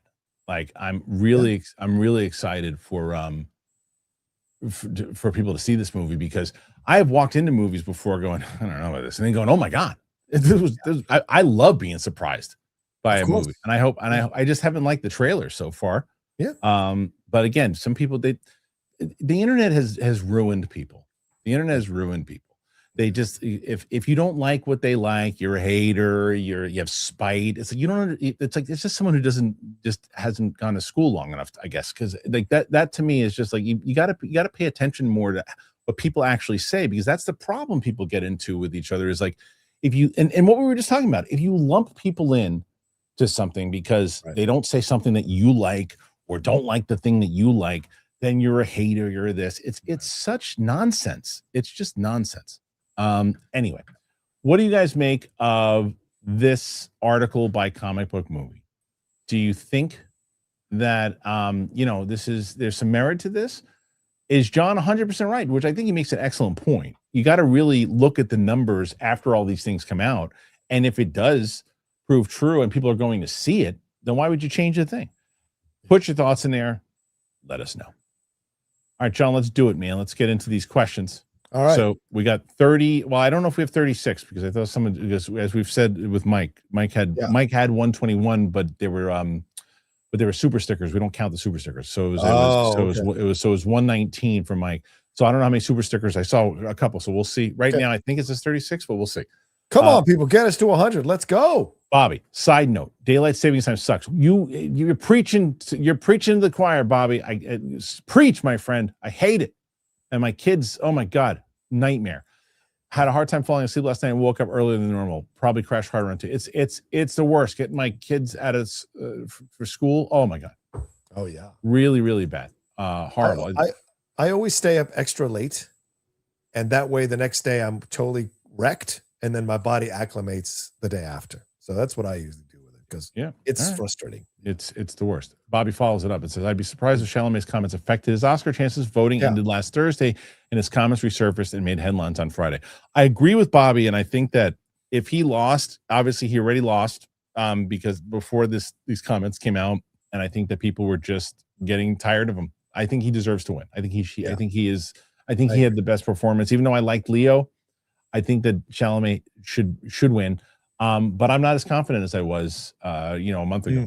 No, I agree. Yeah, I think Michael B will win. If Chalamet doesn't win, Michael B wins. That's what I think. Yes, yeah. I used to think it was just between him and Leo, but I no longer. Clearly, after the why did they change it to the Actor Awards? By the way, because of Netflix. Yeah, as someone who is friends with someone who's on the production team, they told me behind the scenes that that was all Netflix. They'd never wanted to change the name from the SAG Awards, but Netflix wanted to say the Actor Awards, because that way you get. Yeah, they always like to put their fingers on everything. Okay, so I hate it. But I get it. But I hate it. But I hate it. I understand that when you say that, it's like, they wanted to, because that way, if normal person's scrolling through and sees Actor Awards, and you see pictures of famous actors, okay, click it, as opposed to SAG Awards. I get it, but the fact that they didn't change it, Netflix did it, and that's respect on the SAG side. Okay, all right. Makes sense. I hate it. I agree. Okay, let's see next one. Nathan Drake, I can't believe The Bride has a $90 million budget. It's insane. You really got to wonder about the decision making in Warner Bros. I guess that's why they keep losing money. Losing money? They were losing money, dude. They lost tons of money. The last year and a half, they have made a shit ton of money. I know, but overall, and they still lost money, though. That was the crazy thing. The reports that came in on Q4 was like the amount of money, that even with that big year that they had with theater, they still lost a shit ton of money. Yeah. They lost a ton. And those Q4 reports that came out, and they had one of their most record box office years. So I guess I understand what Nathan's saying there. But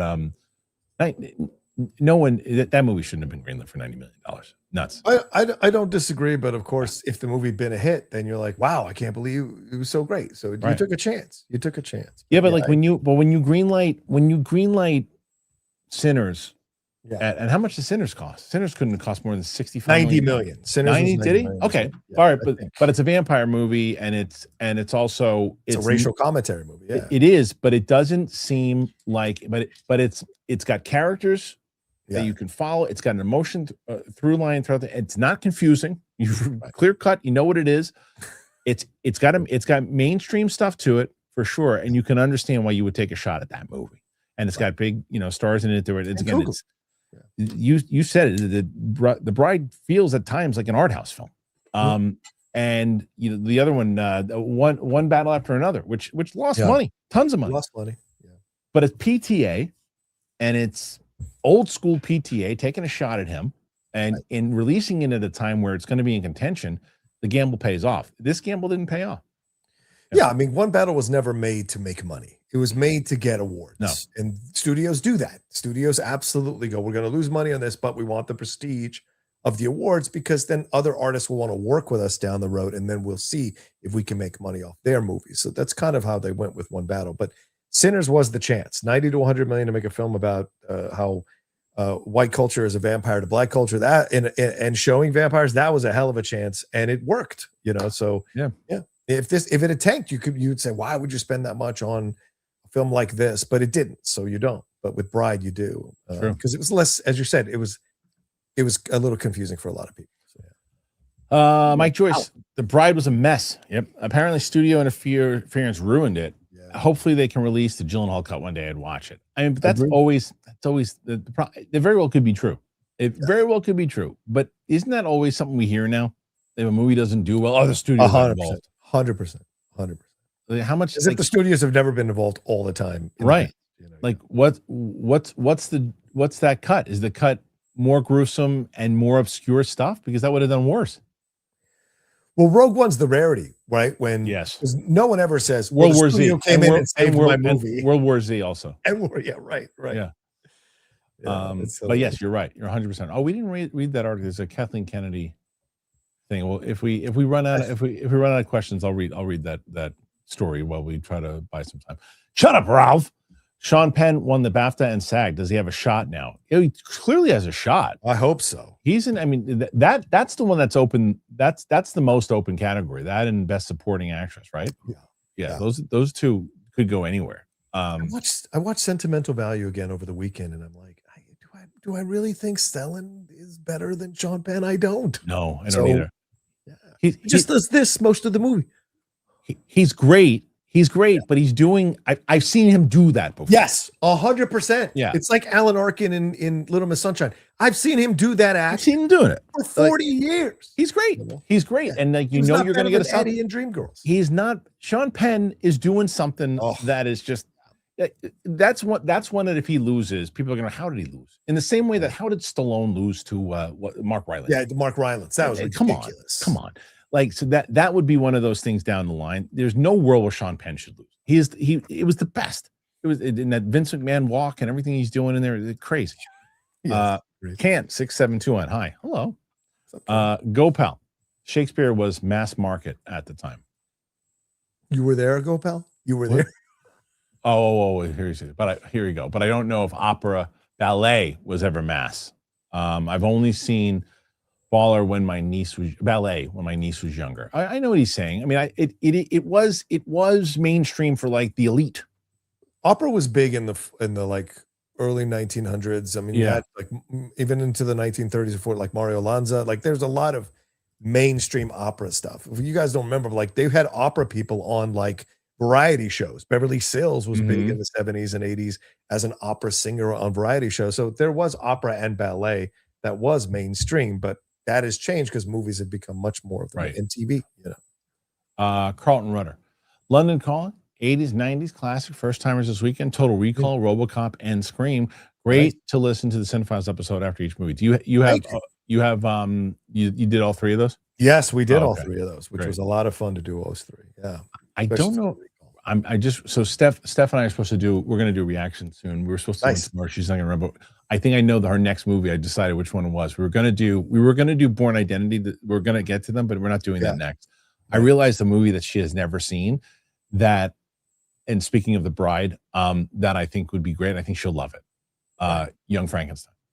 Oh yeah, it's a great movie. She's never seen Young Frankenstein. Absolutely. And I keep seeing clips of it, and I want to watch it again so badly. It's one of my. I absolutely love it. I haven't seen it in so long. I love that movie. And Gene Wilder had maybe the best scream of all time. His yell was the best. Yeah. So, but he would scream at Igor, and he's yelling. It's so good. It's so good. Oh, and I can't put it on roots. I can't wait. The Abby Normal moment is one of the greatest scenes ever. It's the greatest scenes ever. I will not get mad at you. Have you seen the bloopers that are going around on Instagram? Yes, I love those bloopers. Oh, they're so good. All right, here's one. This is Richard. Thank you, Richard. We can't put that one towards it, but thank you. Clay Titus. Hey, Rocha, how was that ballerina? Flexible? What does that mean? She was, but I blew it, so that's on me. She was amazing. My first love ever, and I blew it by being an utter asshole back in that time because I'd come out of the military. I was a pretty cocky guy, and it wasn't you. Yeah. Okay. Wouldn't believe not the watered down version you see now. No. Paul Oberbeck.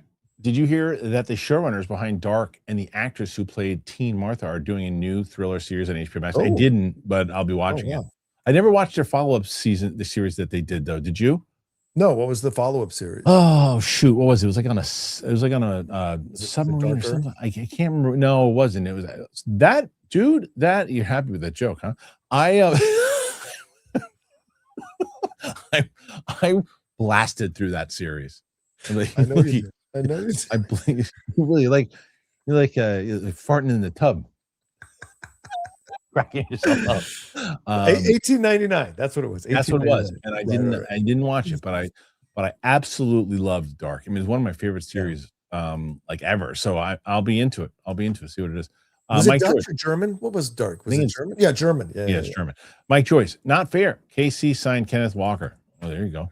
Oh, the Chiefs. Yeah. They took Kenneth Walker away from the Seahawks. Yep. Oh, wow. Well, they want to be in the game. They want to be in the game again. Gen X kid, hiya. Yesterday, nice hour with the puppy and fresh air and sunshine. I love that. It was a perfect little reset. Hope everyone's doing well today. We have our first actual dude. Like I posted a picture of myself and my wife last night. It was like I saw that. Yeah, we were walking, and it was like finally saw like a really nice sunset. And then today it's like almost 60 degrees, sun out. I'm like, oh, it's the first one since this crazy freaking winter that we had. So, Johnny Patriza, Kristian, any hints about One Piece season 2? I'm sure the social embargo dropped already, but I don't want to get too much. I just say I'm as locked in as I was with season 1. And I really like kind of like the arc that they're taking the crew with. I'm 3 episodes in, I got 5 left, and I really like where they're going with it. It's just such a fun show. It really is. It's just like it's got really developed characters. It's inviting. The show doesn't chastise you for not knowing the lore, and doesn't it's very inviting to new people who have no clue what's going on. Oh wow, that's great. Yeah. Like from the first season on. Yeah, that's great. Okay. Yeah, like I mean, I'm saying like if you have to watch first season to know what's going on. But I mean, like, I never watched the anime. I didn't know anything about it. The thing that I keep saying on my reviews and reactions is that I watched the first trailer because someone told me to watch it or something. I'm like, and then I watched it. I'm like, my daughter, we don't watch this with my daughter. This isn't for me. Right. I didn't watch any of it with my daughter. I watched it and I loved it. And it's such like a different world, and it knows exactly what it is. And it's I love it. I love it. It's one of my favorite things on it makes me feel good. And the character Monkey D. Luffy is the best. He's the best. Trey Warthog, since Sam worries about the side effects of taking the serum, he could go organic and take the herb shaped. Yeah, sure. I would, right? Yes. Yeah. 100%. Yes. 100%. A lot of fun. Let's get over the stubbornness of not having him, because he can't fight a Hulk again. Yeah. With no serum. Right. Stupid. Exactly. It was ridiculous. Yeah. Gen X kid, question for the crowd. We thinking a Spider-Man announcement swings in after CinemaCon, or are they dropping a teaser before Project Hail Mary? So Chris and I discussed this on Friday. I'm curious what you think, John. I could see him going either way. I think we're past the times where people will go and spend money to go watch a trailer if they weren't intending to see the movie in the first place. Right. So I don't know how much of an idea that is, unless you just want to promote the movie because Project Hail Mary is going to do well. Yeah. But I think CinemaCon probably makes the most sense because you still have almost 4 months by the time CinemaCon hits. So how do you feel? I hope they do. I will be going. You are going. Yeah, I'm going. Jeff and I are both going to go. Yeah. We're not staying together, thank God. But we are going to go. And so, yeah, I'm hoping they announce it there and show a trailer, and it'll be a lot of fun to see what's coming out there. But yeah, the Project Hail Mary thing would be surprising because we haven't heard anything about it. And I think they want it to stand on its own, So. I got accepted as well. I got myself, Sam, and Winston badges, but I'm going to be in LA like right before that, so I don't know if I can go again. But I might, if Winston wants to go, I might just have him get the badge and have him go. Maybe I don't know. Maybe you guys can bunk up. No, that's not. All right, I'm taking the lady with me. So that makes more sense. Trey Warthog, powered by the infinity. No, that's not happening. Powered by the infinity magic, the vibranium mixed with the soil. Since she hooks him up with his suit, might as well hook up the herb 2 cents. Yeah, I agree with you. I think it's a really good idea. Yeah, I think that makes sense. And he follows up. She hooks him up with his suit. Might as well hook up the herb 2 since she took it and can go up against Namor, who is as strong as the Hulk. Yes. Yeah. He needs it, especially if he's going against Doom. Yeah. Agreed. Come on. Agreed. People, I think they would get an audible cheer from people. Tristan, what's up, fellas? Solid broad, and I loved it. Jessie Buckley's a star. I don't think anybody's arguing that. Yeah. She's worth the price of admission alone. 100%. She's so good. I mean, the way that she had to be able to jump back and forth, I believe that she was those two people. Yes. Confusing or not. That's what made her amazing. 100%. Orca 447, with Hopper succeeding in March, I wonder if Pixar will start releasing their originals in March instead of the summer. Their next original, Gato, moved from summer 2027 to March. I think this is always a good idea. If you find success in the same way that Star Wars found success in December and then started to go back to May, I don't know. I like when they put their flag there and they stay there. I think it's a good idea. What do you think? Yeah, I agree. I think it is because it's right out of the starvation of January and February. And you can be the first film that comes out and kind of owns March for a little bit. Yeah. And then you just kind of make your money in that first month and then boom, you're going forward. So I think it'd be smart as hell to keep doing it this way for sure. Really would. Yeah. And what was the budget on Hoppers, John? Ooh, Hoppers? I don't know. I think it was probably 80 to 100. I'm gonna say 110. Okay, Hoppers. Let's take a look. The budget for Hoppers, as it's done so well, here it was 150. 150. Yeah. The box office is what, 88 right now? So is it 88? Oh no, that was over that because it was over there. Yeah, I thought so. That's what we said beforehand. So I thought it did. It did okay overseas. So what's it at right now? Because the problem it's got to make money up until it's at 46 overall for domestic. You're right, 88. Yeah, 88 total. Yeah, 43 domestic. Ooh, I don't know. It hasn't succeeded in March yet. Yeah, it did. It's nice opening weekend, but it still needs to. Yeah, it still needs to make a lot more money. That's 150 million. This is one of those things. Like I know that I saw you tweeting about the Seth MacFarlane thing, right? With him using AI for Listen, I had no problem he did it. Just don't lie and say AI was the only way we could do it. That was my point. Now I don't mind that he did it. It is choice of words. You could always say instead of saying only, you could say it was the best option. It looks the best for the way we wanted to do it. So the things that we wanted to do, we tried other things. This was our best option because this 100%. Is going to go into the fact that how AI is going to be used for a tool, right? Yeah. Because the thing right now is that out of all this stuff, because I watched, what did I see? I saw something. Shit, I just saw something. It was an AI thing that it was for New Hope, and it was. I don't know if you've seen this, but it showed the stormtroopers coming to Baru and Owen and taking them out. Oh, you mean an AI fan film? Yes. Yes. Yeah, it was like a fan. I saw that one. It was So really good. Yeah, I did. But also, I mean, the way that the look of it is getting extraordinarily better. Yes. But what's not getting better is the no emotion robotic dialogue. The acting too. It's not as strong. It just looks, you can tell right away. However, animation, you cannot tell as much. Yes. With animation, when you put in even like you put in like a Pixar trailer into Sora, you cannot tell if it was real or fake. I'm like the live action, you're a ways away. But if people want to stop spending $150 million on Pixar movies, I can see where they're eventually going to be doing this through AI, because it's going to cost a fraction of that. Right. There's a reason Disney invested $1 billion in OpenAI. Yep. They want to figure it out. Yeah. I know that, Fanimator's head is spinning right now with that particular, and I get it. And if I'm an animator or I would be scared, but it takes 3 or 4 years to do that. It take you 2 weeks. So that's the scary thing. And people aren't, and life is progress. Life is adaptation. You've got to make changes if you want to survive in a business. If the business is changing, I know. To stay in one spot and claim everyone needs to work around you is ridiculous and a recipe for failure. I'm so curious how that's going to play. Trey Warthog, stated by M'Baku, take the herb soon. Yes, 100%. Semikas 5, longtime listener, first time donator. Thank you, Sam. Hey. Which actor director duo would you like to see? Tom Hanks and Nolan, or Denzel with Spielberg? Oh, that's great. Both of those would be awesome. I will tell you, I'll probably say Tom Hanks and Nolan, because I don't know. Because see, for me, Spielberg stuff, like I'm actually really looking forward to Disclosure Day, despite the obvious reasons why. But like I like when he does movies like that. I don't think he's got the big blockbuster kind of thing in him anymore. So smaller, kind of the Post type movie with Denzel Washington would be good too. I don't know, John. What would you rather see? I would rather see Nolan with Denzel. Yeah. Oh, Nolan with Denzel. Yeah. Yeah. That to me is a more interesting film than either of these combos. I would take that too. No, Spielberg was not Glory. Who was Glory? Was that Edward Zwick? Right. Directed Glory. Right. Guy who did Last Samurai with Tom Cruise. Yep. King's Orphan. Are you guys excited for One Piece tomorrow? I wish I could go to the theaters, but near me sold out. Well, I'm excited.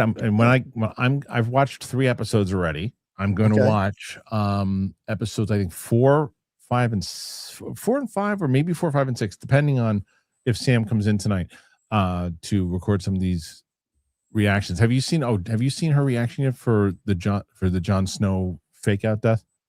No, I watched the Red Wedding. Well, I haven't posted yet, but here, I thought there were images of that. Here, look. Oh, not yet.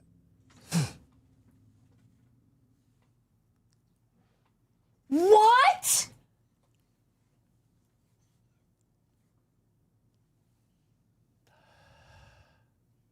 No.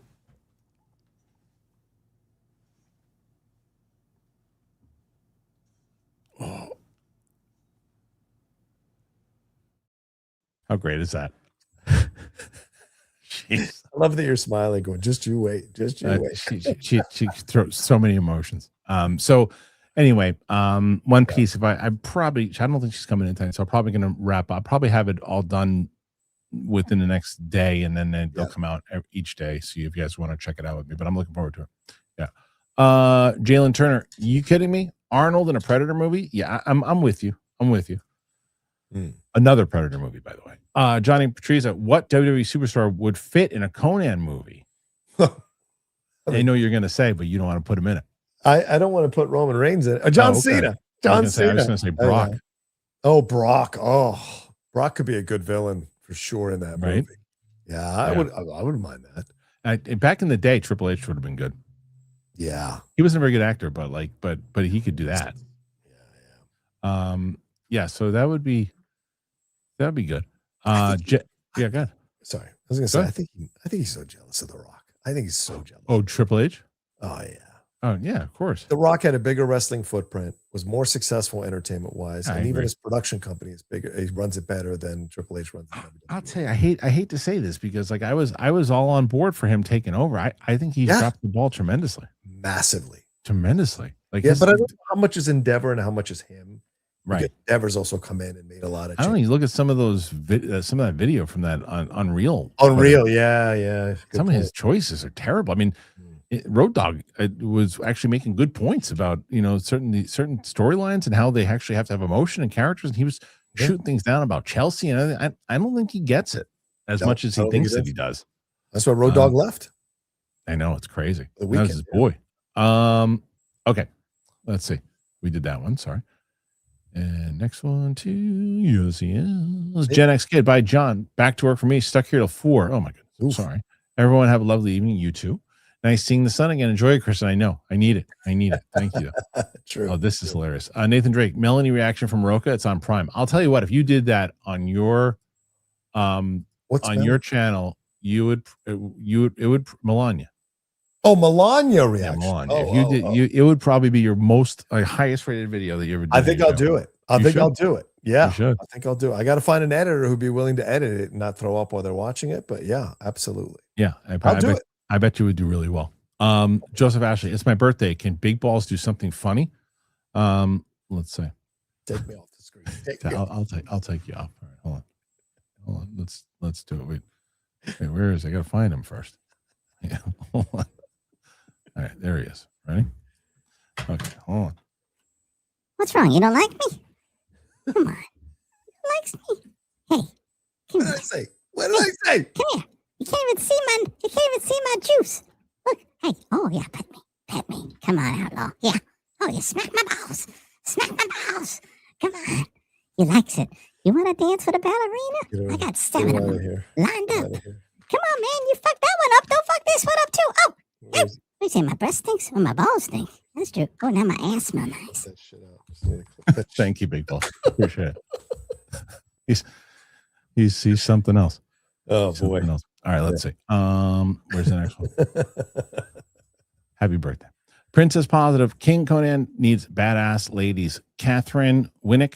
Vikings. Okay. Raga Ragnar's also, and Gina Carano. Whatever her opinion, she's doing great action. What? She would fit in that movie. You don't think she does good action? I know you don't like her, but I mean, action she does well. When's the last time we saw her do good action? Haywire in 2011. Oh, she was good. She did good in Mandalorian. The action, and she even did. Look, we're not talking about acting skills, but in Fast and Furious, that fight was pretty good. Yeah, it's a good fight. Yeah. She can do action. I guess so. You're right. Yeah, it's been a long time. Yeah, you don't really need to do an acting clinic in Conan the Barbarian.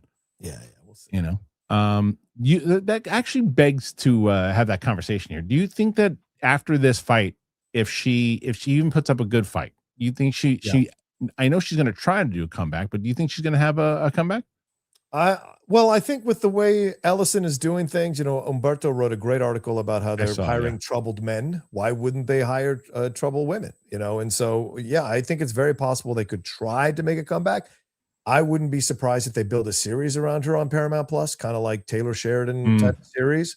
I would not be surprised. I mean, there's no reason she couldn't be doing what Miranda Baccarin is doing in that Marshall's show or whatever. So, I could see. I think she 100% makes a comeback on it. But will people watch? And you're right. It will be Paramount. Yeah. Okay. Let's see. Richard. Aloha, guys. Thank you, Richard.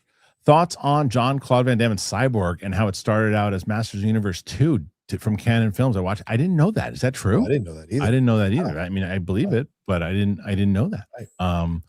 Interesting. I love Cyborg. Which is the one with Angelina Jolie? Is that the second one? Yeah, the second one. Yeah. But yes, Cyborg. I loved Cyborg and that creepy guy with the looked like Danzig.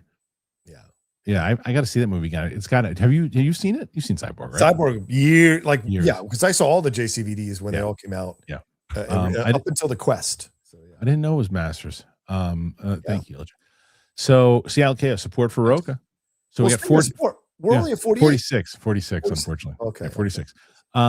Richard, speaking of trafficking, have you seen Skin Trade with Dolph Lundgren and Tony Jaa? Rough topic with brutal kick-ass action.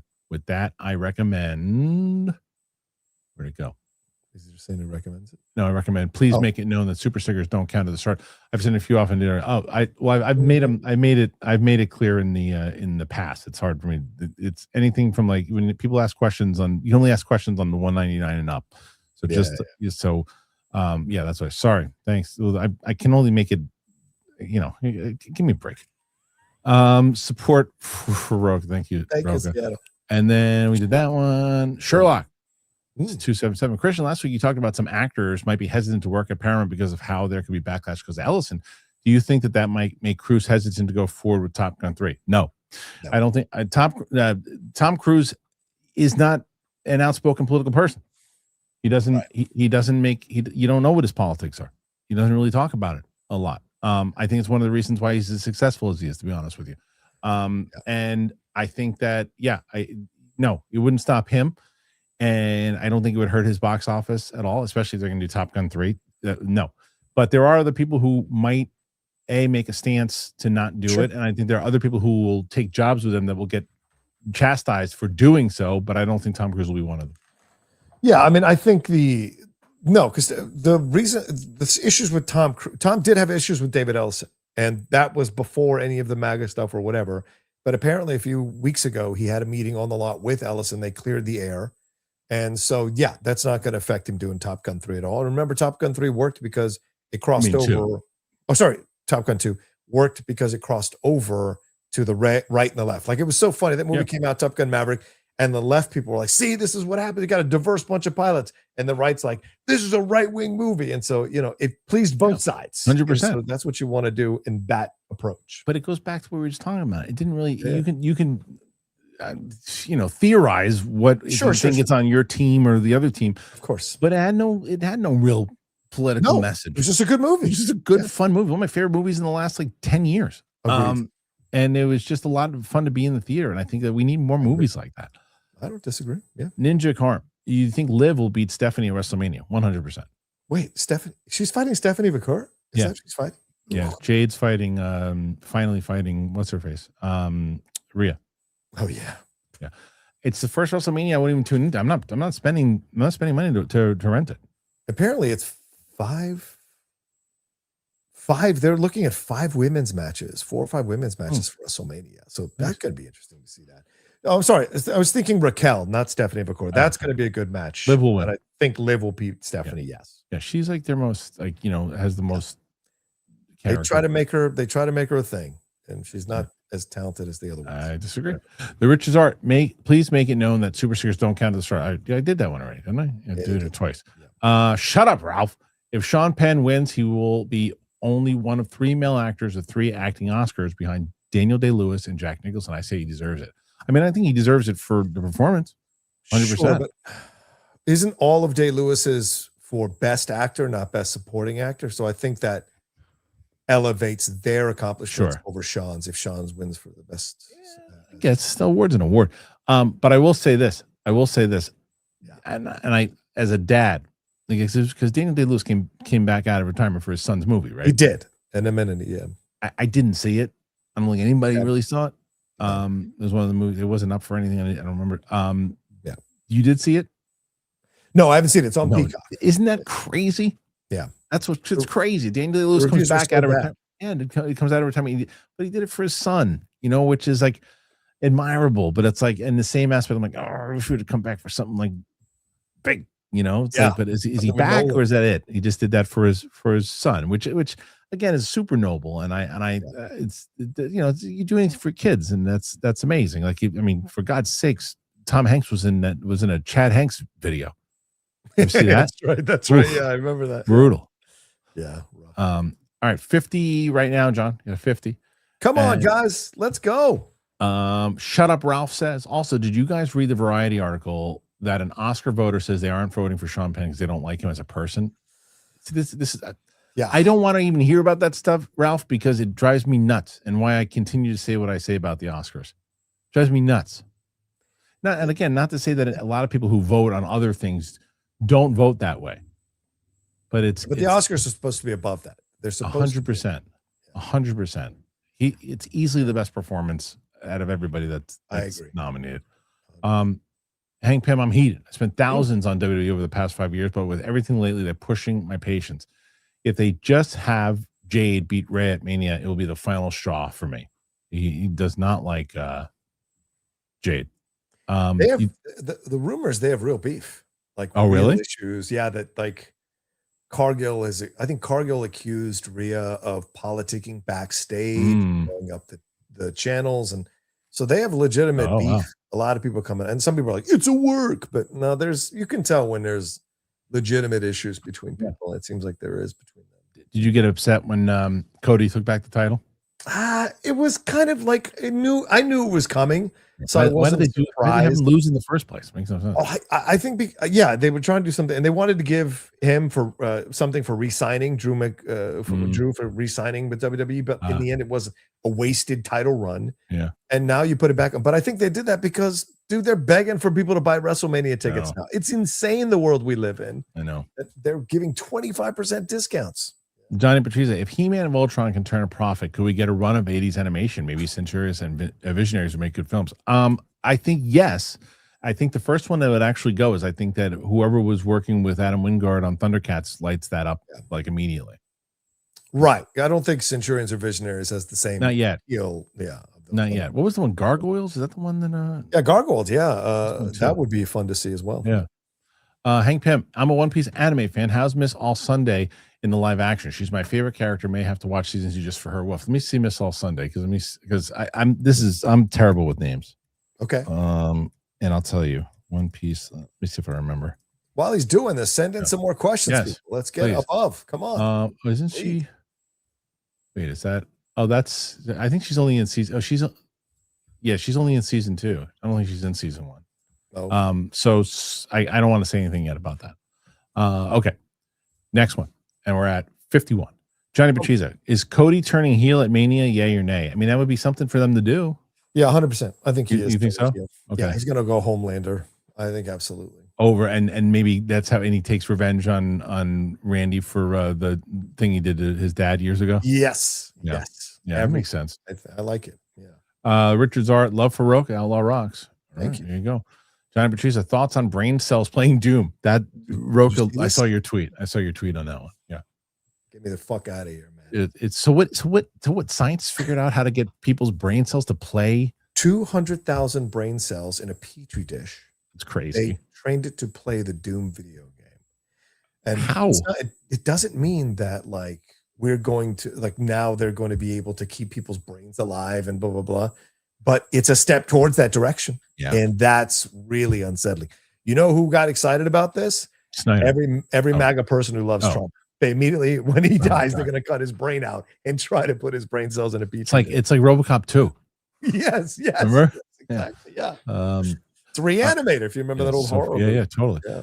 Doyle of Movies Man. Are you guys paying for badges to go to CinemaCon? Guys paying for badges to go to CinemaCon. I don't know what the second part. Nobody pays for badges to go to CinemaCon. No, you can't. Yes. You can't pay for badges to go. It's you can pay for tickets. I don't know what the second part is. I think that he just wrote it twice. Yeah.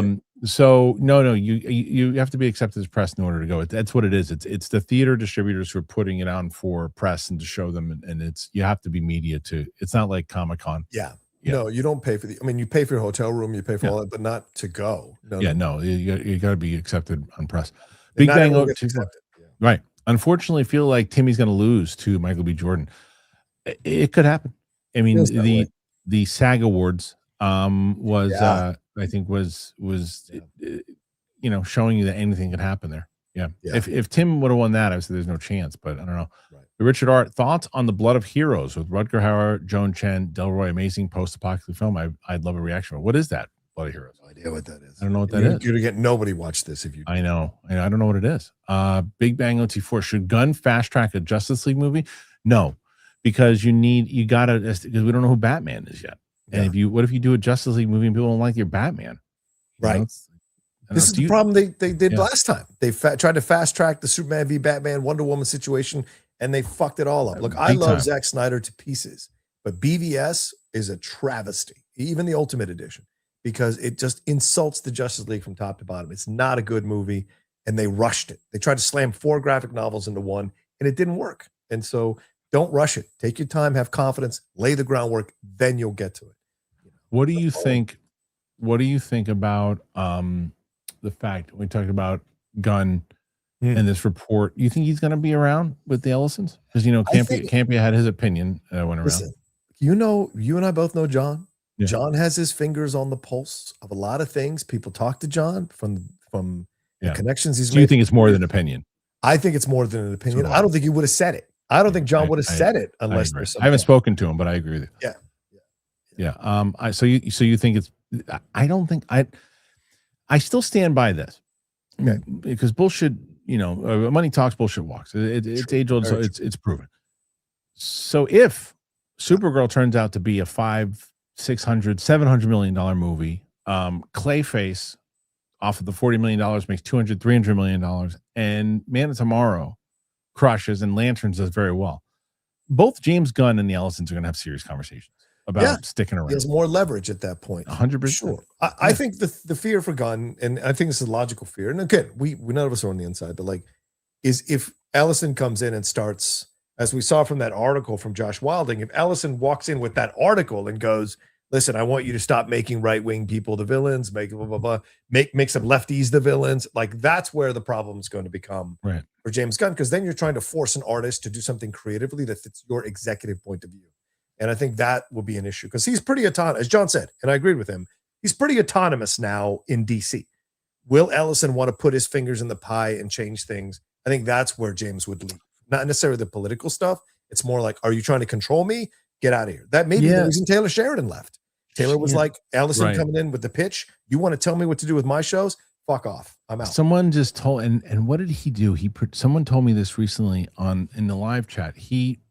There was a movie that he was a producer on years ago it was a real stinker. What was it? Shit. That he really got his chops in and messed up the whole, God, what was it? Really? He was, what was it? Do people know?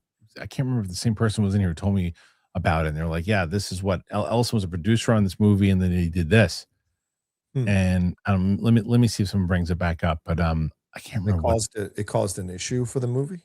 The movie was terrible. And apparently he put it was Terminator. Yes, that's what it was. It was Terminator Genesis. That's exactly what it was. Thank you. Terminator Genesis. That was terrible. And apparently he had a lot to do with that creative. That was horrible. And if he has anything, if that's his creative, stay out of it. Because his creative, that was a bad movie. Yeah, but the thing is, when you look at his resume as an executive producer and stuff, he's all over the place politically. He's right and left. And so that's what makes it an interesting thing to see what he's going to do next. Because, he produced The Guilt Trip, the Barbara Streisand, executive produced that movie, And so it's like, well, how much of that is? And then the Terminator stuff, as you said earlier, but then he does Life, he does Baywatch, Geostorm, but then he does Annihilation, which is a sci-fi film that's exploration of that. So he did Annihilation with Natalie Portman? Yes, he was a producer on that. Executive producer on that. Interesting. Yeah. Joey Pedros, anyone watch the Scrubs revival? No, seems to be kicking butt in the ratings. Like it's 20. That's good. I love it. You watched it? I've seen all 3 of the episodes. They're great. The first episode starts a little rough, first 10 minutes, and then it picks up. Finds its footing, and the next 2 episodes are great. So I'm loving it. I became friendly with Donald Faison because he was a big Jedi Council fan. That's right. And I really like him a lot. I root for him. He's a really good dude. So I haven't seen it, but I root for it because I like him. You'd like it because they're dealing with being 20 years older. That's great. And then the last or 15 years older than the last thing. So it's great. Yeah. Big Bang OT4. Could Feige take Lucasfilm in the future? There's always a possibility. I think that it's going to come down to the same thing that John and I have been saying a million times over. Yeah. Mandalorian Grogu. Let's see what happens. Doesn't really matter whether it makes money or loses money. It doesn't really matter. Starfighter, and when I say it doesn't really matter in regards to regime change or plan change, right? You still be like, what are we doing here, guys? We just lost more money and the brand is taking a hit for it. Sure. But as far as the overall thing, if Starfighter loses money or breaks even though Filoni really wouldn't have had a big run, he's going to really be under the microscope at that point. Yes. And so I think he only has, and we'll see how Ahsoka season 2 is. Yeah. He only has so many. He's got 3 years to prove himself. Yeah. And then anybody can take over. So Feige, I don't know. Feige's going to be so locked into the X-Men right now. You know, you're looking at 5 to 10 years. Yeah. Right? Yeah, I think so. Because I mean, the Russos might take over X-Men if Doomsday and Secret Wars does well. But I mean, a lot of people were saying that if, like in that article, and then I think Campy said that the Gunn could come and take over Marvel if Feige wants to move on. That could be interesting. That could be interesting. So we'll see. Interesting. Yeah. Because also Feige's getting older. I like when I think that I'm after seeing look, I could change my tune once I see, you know, Supergirl and Lanterns and everything too, but I think I like Gunn like running a franchise or doing different movies outside of it too. Running a whole brand. I don't know if I bet he doesn't even love it. He's had a lot of missteps. Yeah, because he's a creator. He's a creator, man. That's what he does. I want to say, look, again, I don't think he has enough game tape to say if it's a failure or success yet, because it's only been one movie, really. Right. But because you can win if those movies, Supergirl, Clayface, and Man of Tomorrow all hit, and he's a genius. You know, as for in looks of people's eyes, he'll be looking as a genius. But I just feel like he doesn't. I feel like he strives as like a creator. I bet you he hates this shit. If you talk to him behind, I bet you he hates it. I'm sure he does. Yeah. I'm sure he does. Yeah. He likes the attention, but he hates the other shit. Oh, stop it. Moist Onion. I'm glad I was able to catch you guys live. I look forward to the Monday shows the most. Support to the Outlaw. I'm amped to see Project Hail Mary. Did you love Project Hail Mary? Loved it. I was very honored that Phil Lord commented on my post. He watched my reaction. Amazing. He was like, "Thank you, John, for doing this." So that's great. Yeah, it was very, very nice, kind of him. I loved it. Probably didn't comment on mine because I said it reminded me a little bit of Mac and Me. You understand what I'm saying, though, right? Not the movie itself, but there's a theme. I'll go ET on my review. Yeah, I sat down. I did my reaction because I was emotional after the movie. I had to sit down and do my reaction. Did you see it in IMAX? Yes. How do you not see that movie in IMAX? Gorgeous. You gotta see that movie in IMAX. Samasius 5. Do you think She-Ra would appear in a post-credit scene for MTU movie, or wait to see if the movie is successful before introducing Adora? It's a great question. Yeah. If you have confidence in it, you put her in the post-credit. Yeah, I guess so. Yeah. If you have confidence. Yeah. Johnny Patricia, credit to the chat. It was mentioned Drew McIntyre is off the film Highlander. Oh, that makes sense too. Makes sense. Yeah, I bet he's gonna be great in that movie. He's gonna be great in that movie. The Richards Art. How much to get a film reaction for X with say you and Roka, maybe a couple others. I understand the Lewis, and I'd like to help. How much to get a film reaction? Well, I don't. 2,000. Go ahead. See you. Get Roka to do it. Go Pal. Man and Machine. Power Extreme. There you go. Thank you. Eclipse. You're at 60 right now, John. Not bad. Thank you. Maybe it's just me, but is this the only WrestleMania I can think of that has all the star power but little to no hype? If they can still sell tickets, how should they pivot for the future? Get off of ESPN. Find a way to change that deal or give people better options if you have Disney Plus. Change that stupid deal. You're losing so many people. I haven't watched a damn PLE since they went to that dumb deal. I don't think they have the stars to carry like they did before. There's names, but I don't know that they have the stars that have the aura, and as the kids like to say, the riz to get people to watch at the numbers. Like you've been watching WWE Vault. Like right now, they've had the Attitude Era on for days, like the best Attitude. And anytime I could be randomly sitting down, I clip on YouTube, it's there, and I click on it, and it's a fucking match, and I watch it to the end. Like I watched Shamrock versus The Rock the other day just for shits and giggles. That chair shot. Yes, it was amazing. Yeah. And I was like, this is what they're missing. There's not that thing, Not that thing. Gopal. Dave's sister bought him the Terminator rights. Mine bought me a T-shirt. my brother bought me a T-shirt. He gets the Terminator rights. Saul. Cody dropped the belt so they could have him in both Rumble and Chamber matches. That makes sense. As PLE numbers are down, it's better putting them up on autopilot adjustment. Yeah, that's a good point. Very good point. Yeah, but numbers are down because, as Kristian said, putting it on ESPN, people tuned out. They went for the money. They went for the money on that. It was the worst. That was the stupidest decision they could have made. That Peacock deal was a great deal. I still like the WWE Network. They should go back to that. Agreed. Kristian Unpronounceable. Good luck. Have fun. Comes on digital tomorrow. I do want to see that. You didn't like it, right? I didn't see it. Good luck. Have fun. I did not see that. Oh, I want to see that one. Okay. Want to see the one. I'm showing my 3 teenage boys Star Wars, the original trilogy this weekend. Any advice? So, first of all, I'm showing. So did I tell you how I'm going to do this with Sam? Go ahead. So after we finish, we're going to finish Game of Thrones. We're going to do House of the Dragon. Then we are actually, speaking of, we're going to do Batman v Superman extended cut. We're going to do Wonder Woman. Then we're going to do the Snyder cut. Right. Okay. Then we're going to jump into Star Wars. She's never seen a Star Wars. She never. Wow. Okay. So we're going to do it. And I'm going, and before I don't care if anybody has any comments on this, because I know my friend well enough. If I don't do it this way, she'll bail and she won't want to watch it. Okay. And or season 1 and season 2. Yeah. To start.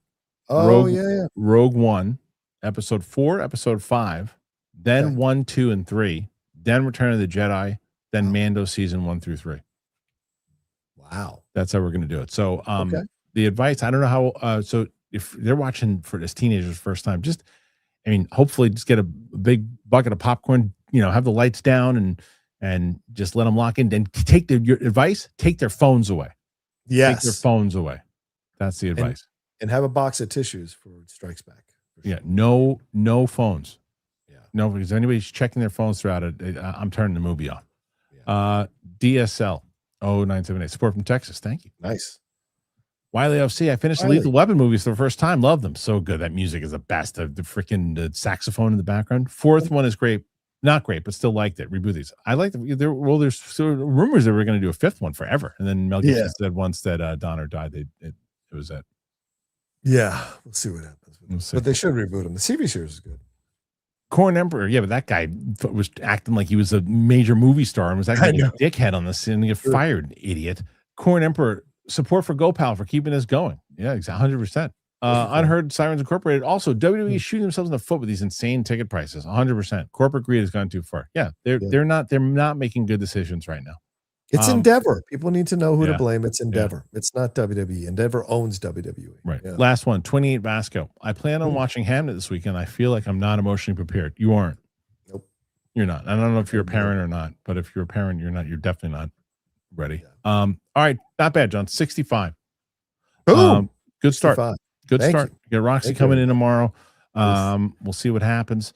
And then announcement for Kevin Smith is actually coming in next week, not this Wednesday. He had some plans and stuff too. John, what's going on the channel? Where can people?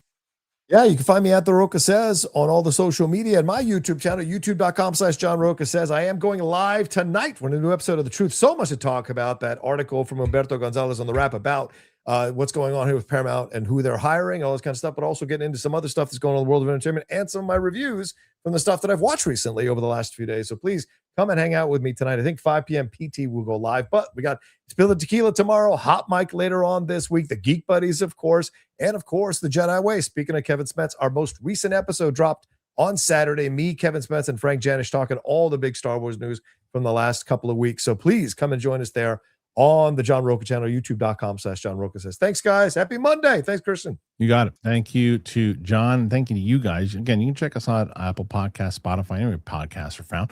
Thanks again for being here. Thank you guys for hooking us up. We got another one here too. Look, Abernathy Rock. Game of Thrones South Park episode after finishing the show. I didn't know there was one, but maybe show. But the thing is, I got so much that they just told you. I have stuff that I'm doing. So with Ming, we're doing the scary movies. Steph, like I said, we're going to do Young Frankenstein. We're going to do Field of Dreams. We're going to do the Bourne franchise. Winston, in just a little bit here, I'm going to start him on. He's never seen the Rambo and Rocky movies. He saw Rocky 3. So we're going to do Rambo and Rocky. So we're pretty busy with everybody. So I don't have a good problem. I don't have a lot of time to do this. So thank you guys. I really appreciate it for being here. And we'll be back tomorrow with myself and Roxy. I think Mike will be here tomorrow. I'm not sure. You guys rule. Thanks again. Thanks to everybody who put in questions. Thank you everybody who subscribed to the Clips channel. Thanks to all of you who just were commenting, and go and join the Discord. Thanks. Appreciate you. And we'll see you on the flip side. Bye. Did you shit in there?